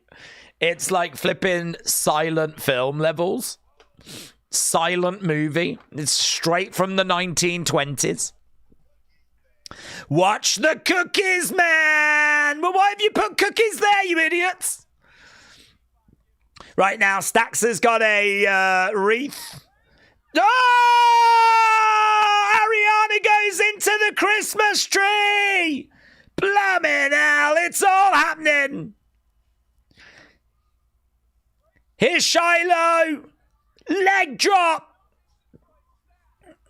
Now we've got the cookies! Yeah! Sugar cookies forever! You get a cookie and you get a cookie! Even Oprah's not doing this for her audiences anymore. Bang! We got a baking tray used as a weapon. It's all happening. Now we've got presents. A table. Oh, it's the greatest match we've ever seen. Arianna screams out. Arianna and Stax, they're smooching. Right now, Skylar grabs Arianna. Arianna goes into the ring post. Big boot there by Shiloh. Shiloh, what's he going to get out of the... What is it? What is it? Pine cones. Pine cones? I don't know that I've ever used pine cones used as a weapon before, but I could see the logic. I mean, he didn't land on any of them, but... Oh, the pine cones are on the table, and I feel like Stax just missed the table pretty much. But Skylar gets the win in one of the most bonkers matches of the year. That is just pure madness. Pure rate that. Flipping rate that. Chaos. They said it was Christmas chaos. And there she is, look, eating a cookie, crying her eyes out. Not even checking on Stax. Not even checking on Stax. Do you know what? That's the kind of match where they go back through the curtain and go, was that okay? And I'd imagine Shawn Michaels, Ava, Matt Bloom, everyone's just like,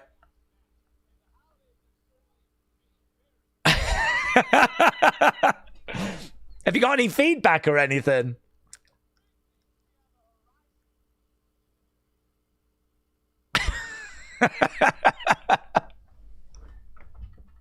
I'll just go get changed. I'll come back after the shower, yeah?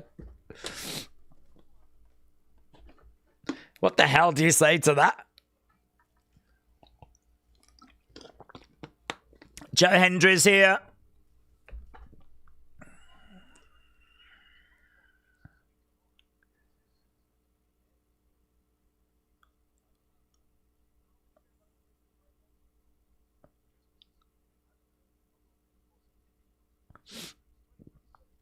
Usk said, new member, feeling Izzi, running it back, just like Jay. Well, people are massive fans of that. Oh. Do you remember when he used to say inappropriate things? I don't feel like he does that anymore.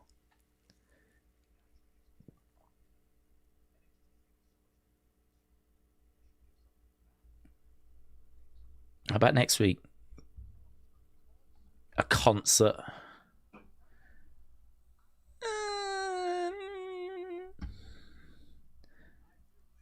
There's no need. Andre Chase, Lexis King, tournament match. Wow, that was fun. That was fun. Okay, we are well into our 2. So, Oscar, thank you, my friend. Appreciate it. Get your thoughts in. What the flip did you think? What did you score that Christmas Chaos match?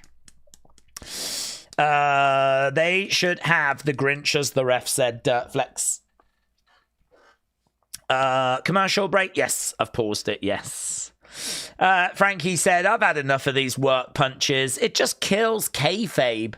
It always looks terrible. They need to ban it like they did post AE and bring back the forearms a la Chris Jericho. Yeah, there's a lot of people that would agree with you on that. WrestleRant said, we're going to act like the Toothless Wonder did an overthrow stacks, almost completely missing the table. How TF does that even happen? I mean, honestly, there was a lot of stuff in there that needs tightening. I know it was a comedy match, but there was quite a few moments in there that were, let's say, off. Probably the table one being the most dangerous, potentially. But, God, it was just bonkers, wasn't it? I mean, with that match, genuinely, I did not look at it in any sort of analytical sense. It was just this bonkers match that was just a bit of Christmas fun.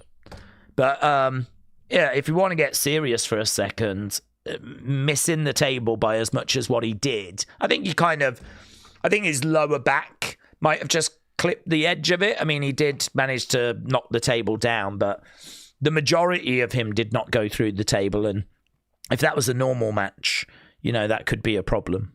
But blimey now, that thing had been so bonkers. I mean, that whole sequence where she's got the bowling ball and then she swings it back and hits stacks with it and then like lets it go and he lands on his feet. I mean, that is just straight up Charlie Chaplin. Isn't it? That is so flipping bonkers.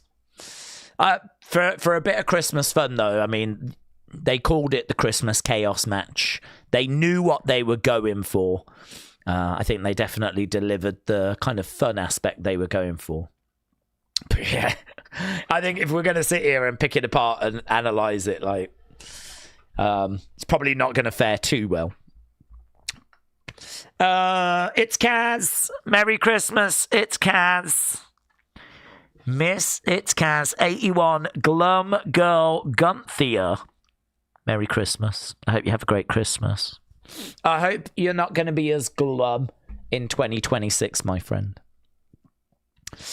4 minutes until we talk ARW Pro, said Wrestling Fam. Yeah, it was like his tailbone just grazed the table, knocking it over. That match just was not for me. But there was a lot going on in that match, said WrestleRants.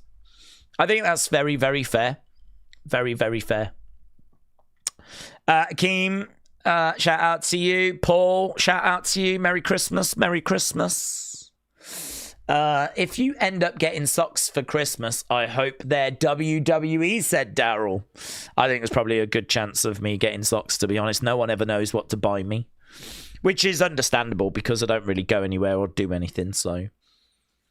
It was too much, said Shakeem. Hawks fan, Merry Christmas, buds.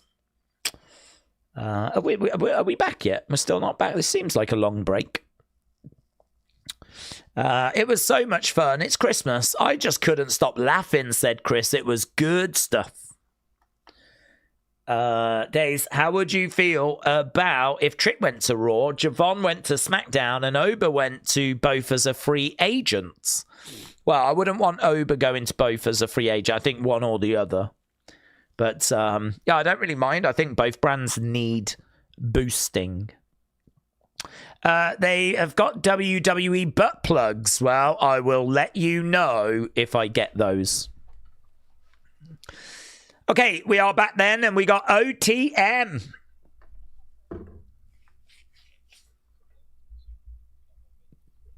We're not going to make any excuses, says OTM. We ain't folding. Here's swipe right. Technically, we got these for someone else, but here you go.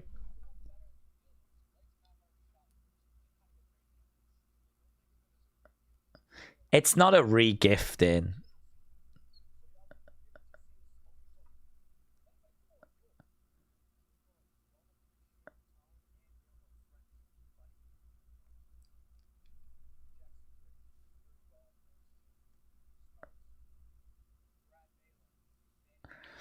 Is this a call-up for these guys?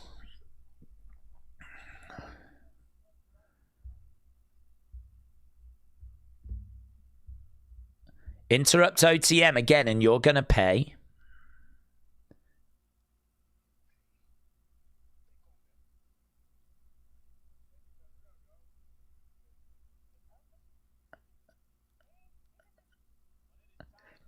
Well, she's took them.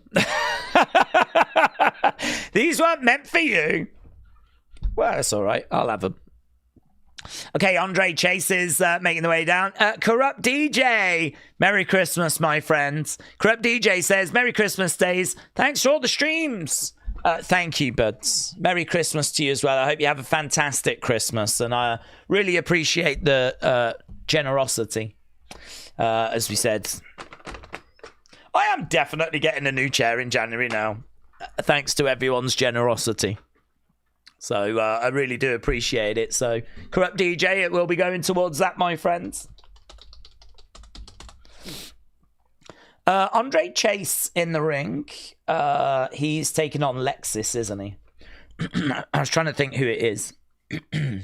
Okay, let's end this. So Corrupt DJ, thank you, buds. I've left a heart on it.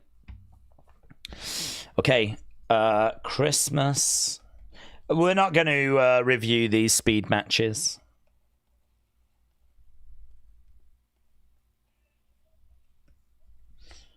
Okay, 43, 28, 25, and 4. Wow, you lot said it was great. Great 71.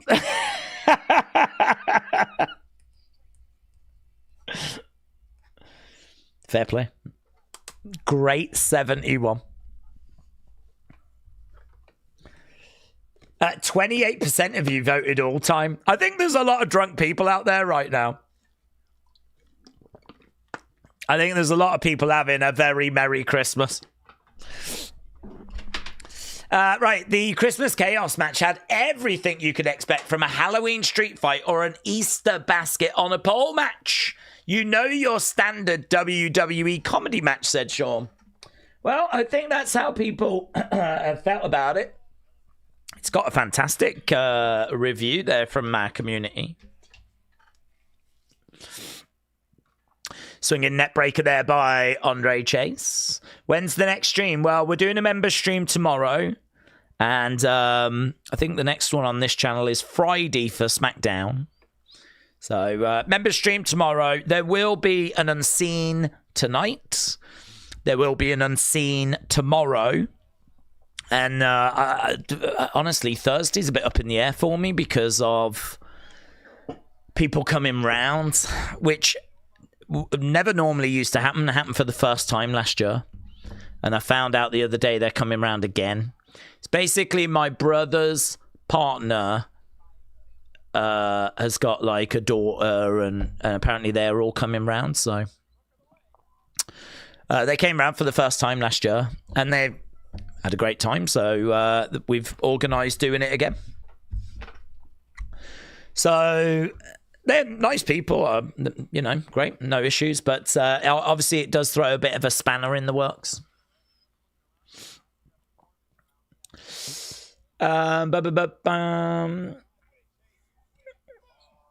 Okay, we are 1 minute 30 in. 1, 2, Lexis. Shoulder up. Shoulder up there by Andre.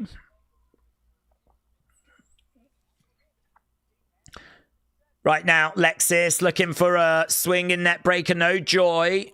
Down goes Lexis. Andre, double knees. Lexis over against the rope. Chop coming in there by Andre. We got a minute to go. We're into the final minute.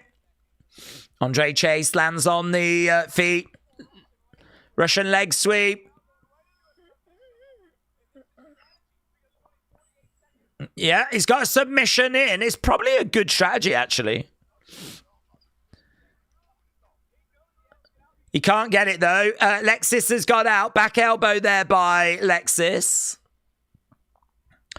Andre Chase goes to the outside as Lexis comes over. Shot coming back there by Andre Chase. Andre gets in the ring. Kicks coming in there by Lexis. Drives him down. Lexis going for the cover, and he gets the 3. Lexis wins. Lexis wins.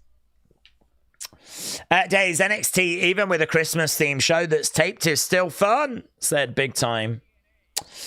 Carmen's here. Merry Christmas. Are you excited for Christmas on Thursday? Sure. Of course. I wish everyone has a great day. It doesn't mean too much to me now that I'm a bit older, to be honest with you. I think it's more magical if you're younger. But yeah, I like this time of year. I'm a Christmas person. Lexis picks up the victory. There's the women's locker room.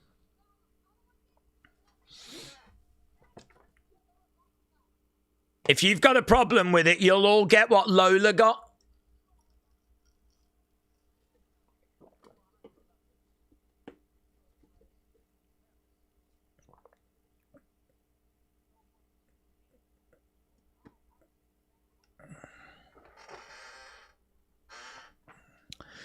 Okay, we got Tavion, we got Miles, so in the kitchen area.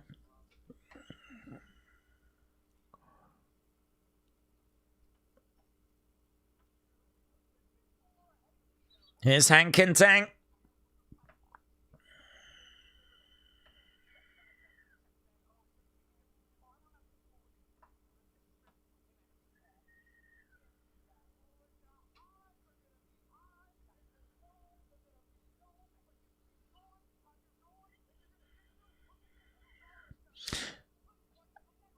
Okay, Hank and Tank with some words of encouragement.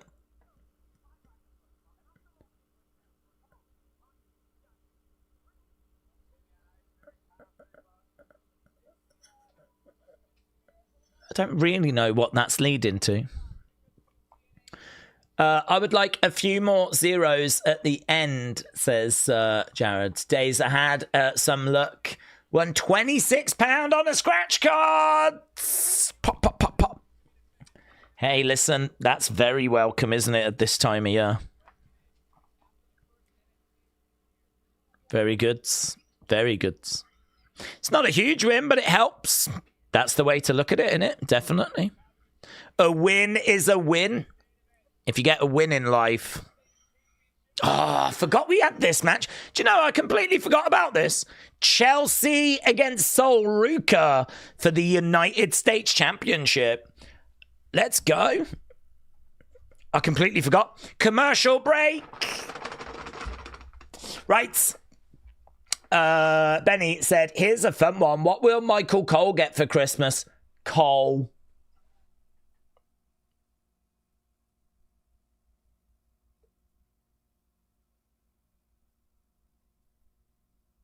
You just ruined the stream, Benny. You just absolutely ruined this stream.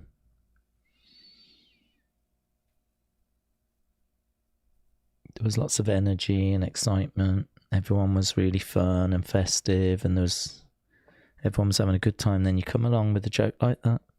I mean, I say joke.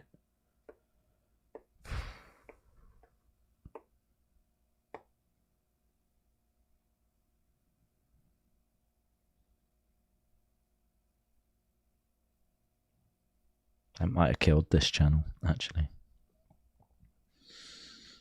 Shakeem said, that joke was so flat, it makes me want to cry. I don't know how we get out of this mess, to be honest with you. I think that literally no one laughs, said Shakeem. Why are you doing ASMR? Because that's what I'm going to do in 2026. That is what this channel is going to move into. It's going to move into ASMR. That's where the views are. That joke was so corny, you could make a field, said Defcon. Oh, okay. Okay. Carmen said, Daze, do you know a Christmas Story took place in Indiana? It was a place, Hammond, Indiana. The movie was narrated by Jean Shepherd, who was born in Chicago but raised in Hammond, Indiana. Well, that's great news. I'm so pleased for the people of Hammond, Indiana, that they have got such a wonderful, strong Christmas connection. I've never seen the film, but I understand it to be a classic. I've seen a couple of clips from it, but I've never actually seen the film. Merry Christmas, Frank. Merry Christmas, buds. I enjoyed the live streams. You're a likable dude. Do you know what? That might be the nicest thing anyone's ever said. Yeah, you come across like a likable dude. Frank, thank you, my friend. Merry Christmas to you. I hope you have a fantastic one. Big Time said, Daze, NXT, even with the Christmas theme show, is still fun. At no point do I question. It's gone. It's gone. I was mid reading it, but I didn't deserve to read it, and it disappeared.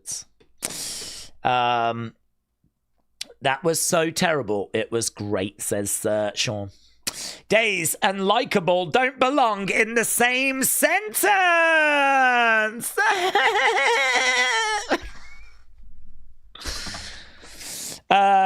Thanks, James. Thank you. Appreciate it. Bishop said 21 is better than 6-7. I don't know what we do with 21. What do we do with 21? Like that, is it? 21, 6-7, 21. I don't know. Maybe that's a new one. Chris said the joke was funny, but I have had a lot of eggnog and spirits. That's why. Are we back yet? What's going on? Why are these commercial breaks getting longer? Eric, Merry Christmas, buds. Merry Christmas. Big Time said, Daze, do you know the year has flown by quick? Because I ask people and they say time isn't actually going fast and sometimes it can feel like an illusion.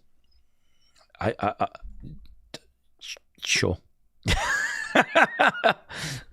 The year has gone very quick. Right. Ricky Saints, Javon, that match coming up. Is that next week?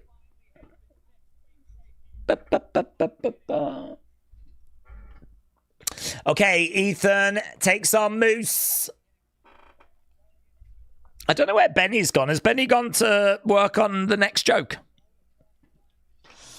The 21 meme was from like 10 years ago. I don't know, 21. That one's passed me by. That one has not. I don't know. I don't remember it. Daze, what NBA team is the best at wrapping gifts? The Raptors. So that's okay. I'll take that. I mean, we don't know that to be true, of course. It could turn out to be the 49ers, but sure. Okay, Joe Hendry's New Year's Eve concert. Here's Soul Ruca. Okay. What's 9 plus 10, said Bishop. I don't know. What's 9 plus 10?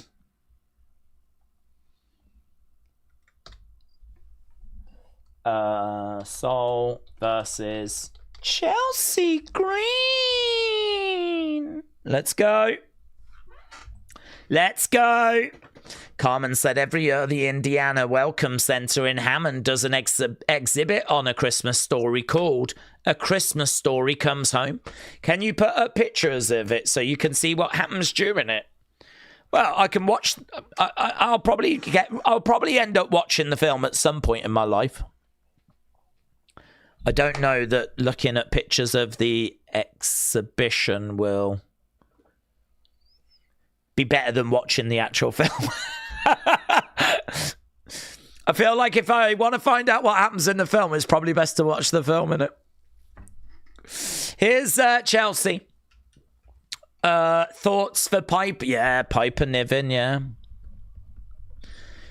She obviously suffered an injury and has been out of action for quite a while now. Still no word. I haven't heard any latest on Piper and what's happening with Piper. Bishop's talking about the viral meme several years ago that was on Vine. Someone was asking a kid 9 plus 10 and he said 21. Oh. Do you know Vine passed me by? Never went on Vine once. Didn't even know it was a thing. My understanding is that that's where Jake Paul and Logan Paul came from, was Vine. So in my mind, it's evil. Sol Ruca and Zarya are in the ring, and we're about to get underway with our main event. We've got 15 minutes to go. Jared said, I've got a great joke. Daze. You don't mean that. You don't mean that. I like Sol Ruca's gear. It's very vibrant. There's a bit too much going on, but I like the colours.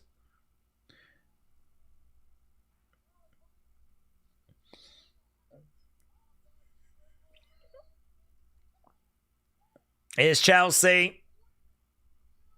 Holding up her 2 belts. She is the Women's United States champ. She's also the one half of the mixed tag team champs. Ethan has come down with us. So has Alba Fire. I would ask you guys how is this going to play out, but it's a tape show and some of you are going to know, so I can't really ask that. But I genuinely don't know what's going to go on here. I don't think Sol's going to win this belt, but I am wondering if Zarya is going to prevent her. Tell you what, though, it could be a real Christmas shock if she does. I just think if Sol was going to win, I probably would have heard. Right now, we are underway then with our main event. It is Chelsea Green versus Sol Ruca. Wayne said, is Zarya about to join the secret Hervis? Bum, ba, ba, ba, bum, bum. Okay, right now we've got Chelsea working on the arm.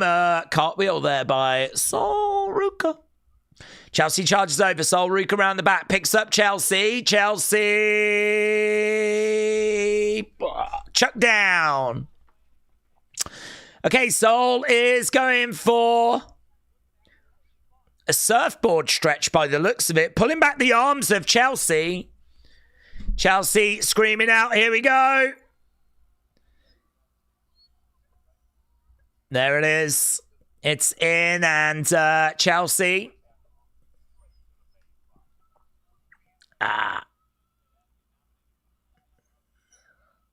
Pulling back on the arms. Help me.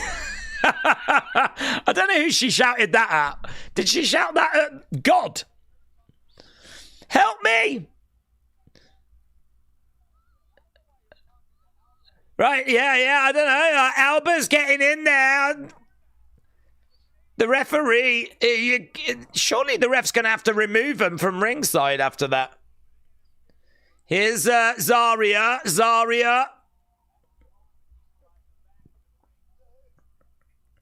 Right now, we've got Chelsea on the shoulders of Sol. Why has the ref not removed him from ringside? They've got involved clearly in the match. It's a championship match. Surely you're out of there. Surely you're gone.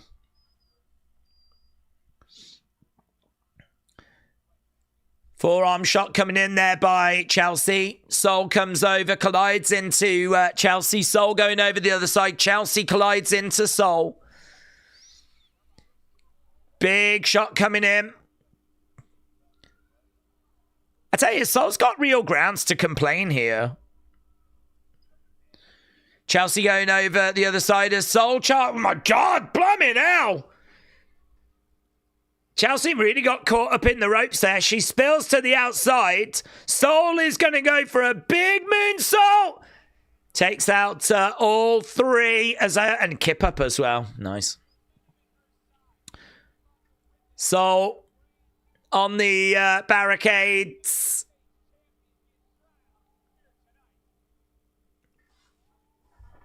Okay, I think we're about to go to our final commercial break.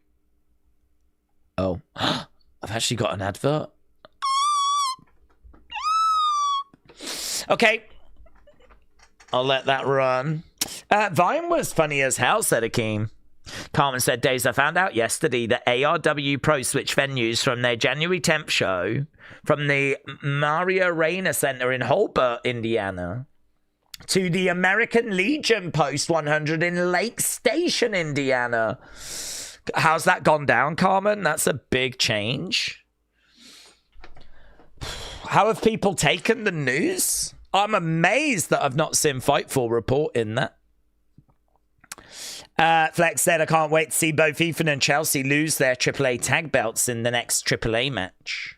Big Time said, with the state of the SmackDown women's division, do we think they should call up 3-4 women? I feel when it's 1 or 2 every 4 months, it makes little difference. Yeah. We are going to get Bianca back, obviously, soon. So that's going to help. I don't know who else is coming back from injury. I'm trying to think who's out. Obviously, Naomi isn't. Piper's not going to. Who else is out injured that might be coming back soon? Yeah, Bianca comes to mind, but I feel like obviously we just got Liv back, but that's Raw. Yeah, they probably. We know they need baby faces. I mean, they need an injection of talent. So, I mean, look, if they were to call up a couple, that would be fine. That's at least the starting point. But I'll take whatever they do, to be honest, because I feel like you'd want to sit down and you'd want to look at your rosters and you'd want to work out what you need, and then from there you get them accordingly. So if they bring in a couple, there won't be any complaints. If it's 3 or 4, great. Johnny said, all I want for Christmas is ARW Pro to go bankrupt. Blood me now. Wow. Well, I hope you get that, Johnny, to be honest, because if that's all you want for Christmas, then I hope that's what Santa brings you. So, Carmen said, Daze, is the Women's United States Championship being defended? Yes, it is, Carmen. Bianca needs to return ASAP, said Wrestle Rants. I did see someone asking about Zoe Stark. Yeah, that's a good shout, actually. Zoe should be on her way back early 2026. Days chat is turning on Carmen live. No, never. A lot of people in the chat look forward to when Carmen joins us, so I'm not believing that. Chelsea has become a mainstay character in WWE, said Akeem. We're back. Are we back? That's William saying we're back, and I don't trust him. Guys, can you let me know when we're back? Because William says we're back and I don't trust it. We're back. Thank you, Sean. I trust you, Sean. Thank you, Sean. Guys, we're back. If you wondered, we're back from commercial break. End of adverts. Thank you, Edwards. Thank you. Okay, guys, we're back. And I think we are now in our final run for this week's NXT, which has been a fun show. Corey said Daze doesn't trust William. Do any of us trust William? And if you do, why would you? Do you know what I mean? That's like trusting Jack the Ripper. Okay, right now we've got Chelsea keeping Sol Ruca grounded. David said it's been a very fun show. Brony said whatever William says is factual. Oh, Brony, you must be new round here. Brony, I'd like to say welcome to the community. Back elbow there by Sol. If Zoe is going to bring some excitement and move, is she going to bring excitement and move the needle? Well, it depends creatively what they give her. I think her character was quite flat, but they didn't really give her anything to get her teeth into.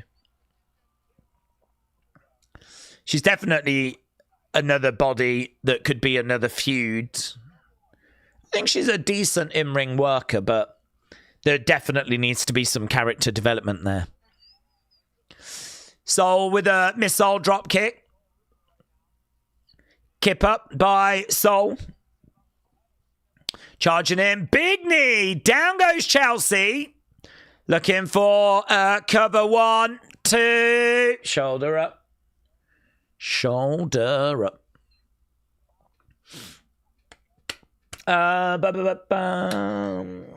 Don't ever doubt William again, says Jared. You just got owned by proving it was back. William said it was back, but it was actually a few moments after that it came back. So actually, I believe him to be wrong.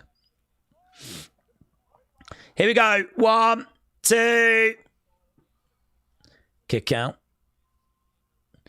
Zarya has got her head in her hands. We've just got 5 minutes to go. 5 minutes to go. This ref should be fired for not removing the Hervis. Yeah, you want to ask some questions of NXT refs? Question away. Unprettier, no joy roll up there by Soul. Back in the corner. Back elbow. Climbing up. Chelsea. Oh, lovely German off that middle turnbuckle. Zarya looks shocked. Chelsea has got Soul in her sights. Chelsea going up. Oh, that didn't work. That did not work at all. Right now, we've got Soul going up. Chelsea is in a bit of trouble. She's dazed. Cartwheel DDT. We've seen Soul do that before. Ethan gets involved. Ethan? No, it wasn't Ethan. Ethan's over there polishing the belt. Definitely wasn't Ethan. Zarya having a go at Ethan. There's Moose. Moose! Moose! There's a moose loose! A loose moose! Soul looking for the Soul Snatcher. No joy! Alba! Unprettier! It's gonna be like this. And it is like this. Ethan. Alba. All getting involved, resulting in Chelsea retaining. And it wasn't Zarya that cost Soul. But Zarya couldn't deal with all the outside interference. Zarya in there with Soul.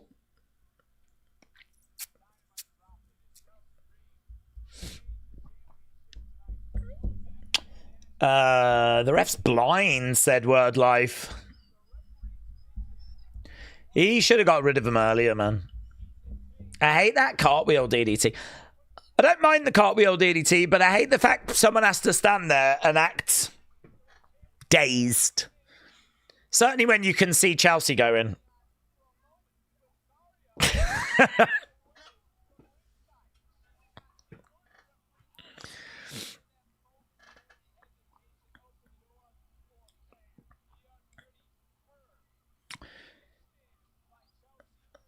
So Chelsea with the unpretty her getting it, and are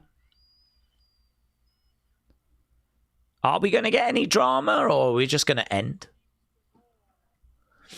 Zarya's livid. Zarya, bah! Double spear. Down goes Chelsea. Down goes Alba.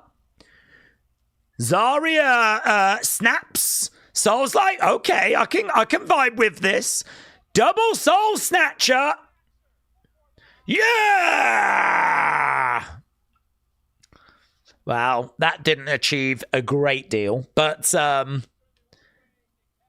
certainly sending a bit of a message. So Ruca and Zarya.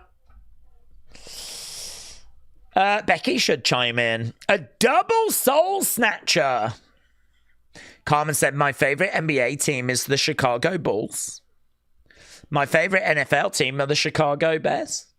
And my favorite MLB team are the Toronto Blue Jays. Wow, Carmen, I didn't expect that, but fun fact. Joe Hendry's got a New Year's Eve concert. Corey, shout out to you, buds. Brony said, I don't watch much NFL.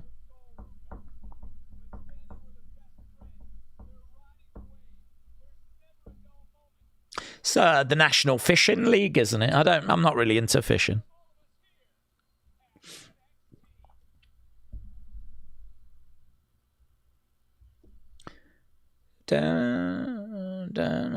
I did wonder if anything was going to happen there as Zarya just slowly went over. I was like, oh, and then it ended.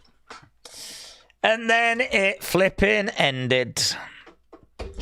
Well, again, it was a tape show and it was not bad, honestly. I got quite a lot out of that show. That Christmas thing is flipping bonkers. That Christmas match is bonkers. It won't be to everyone's taste, and with an analytical eye, I think it's quite easy to be like, what the flip? But yeah, it was fun. It was just good old-fashioned fun. So there we go. That was NXT. Let's do the match score. We need to do the match score for the main event, don't we? Before I forget.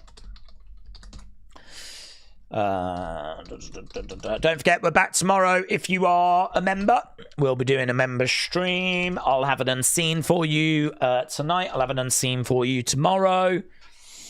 I'll be glad to get through this week. And then once we're into next week, then we should be back to normal, really dialed in. Daze, have you ever understood the NFL? I find it confusing. I do understand the general concept. I believe you've got 4 attempts, is it? To move. You have to make so much progress on each attempt. And if you do, then you don't lose an attempt, I think. It's like you have to move forward so much. And then if you don't, it's the other team's go to try and move forward a bit. So, yeah, I've got the general concept, but there'd be loads of rules that I wouldn't understand. Loads of side things I wouldn't understand. Corey said, I'm wishing everyone a Merry Christmas, Daze. Thank you for doing what you do, Corey. Merry Christmas, buds.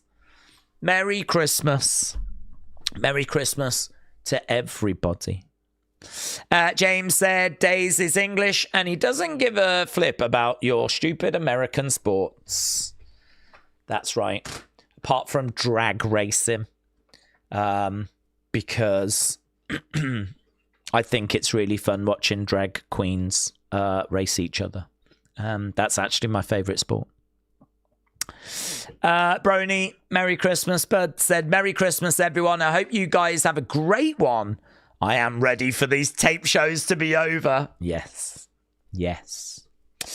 Akeem said, soccer is dumb. We agree, buds. We agree. We call it football. Wrestling Fan said, it's something you really have to understand. I still don't understand all the penalties for NFL, said Wrestling Fan. Eric said, we know he's English. We know he doesn't like our sports, said Eric. I don't hate your sports. I just don't watch them. Like, I genuinely, if I lived in America, I think I could really get into baseball. I think baseball would be the one that would get me, to be honest, of all the American sports. I think baseball is one I could really get behind. I could see myself going down to watch that. and get into that. NFL, I think you'd probably get into it because everyone's into it, and you'd do the whole Super Bowl thing. So, I don't mind a bit of basketball. Whether I would sit there and really get behind a team, I'm not sure. I mean, I like the Raptors. They're the team I would root for. I mean, if the Raptors get into the playoffs, then I might give it a glance. But other than that, I just kind of, I'm interested to know who wins the whole thing, really. That's about it. But if I was in America, I could probably get into baseball. But I'm English, so for me it's football and cricket and, rugby if it's England. I don't watch any other rugby apart from England, to be honest.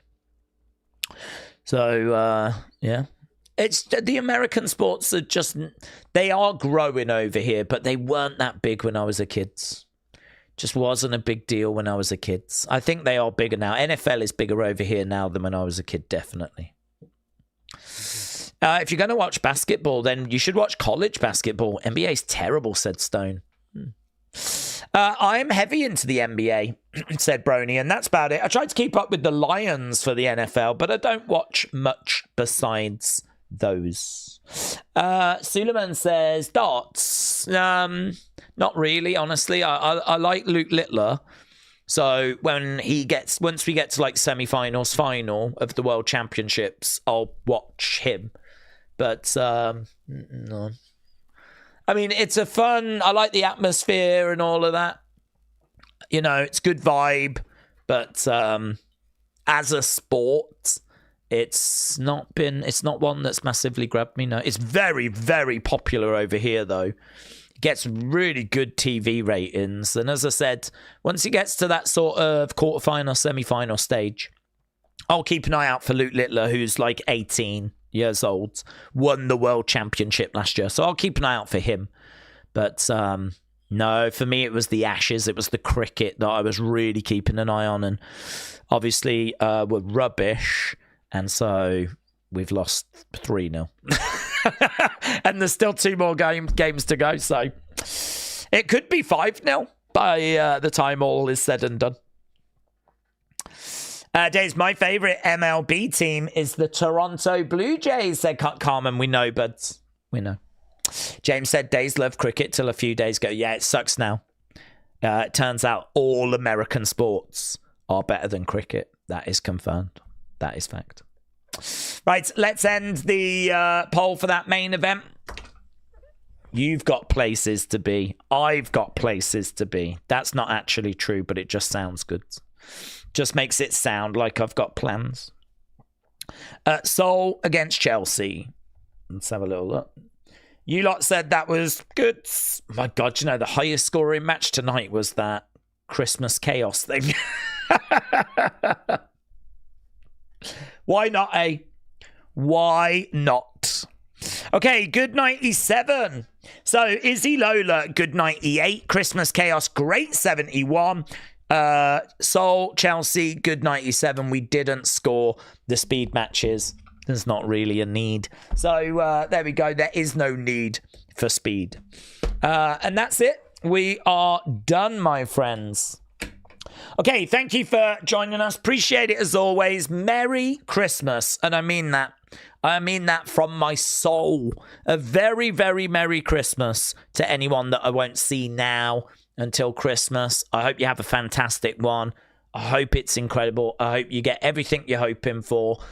I hope that you have a great time with your families and it's just everything you see in the Christmas films. I hope you have a fantastic one, genuinely. A big thank you from me for all the support, not just today, but throughout the year.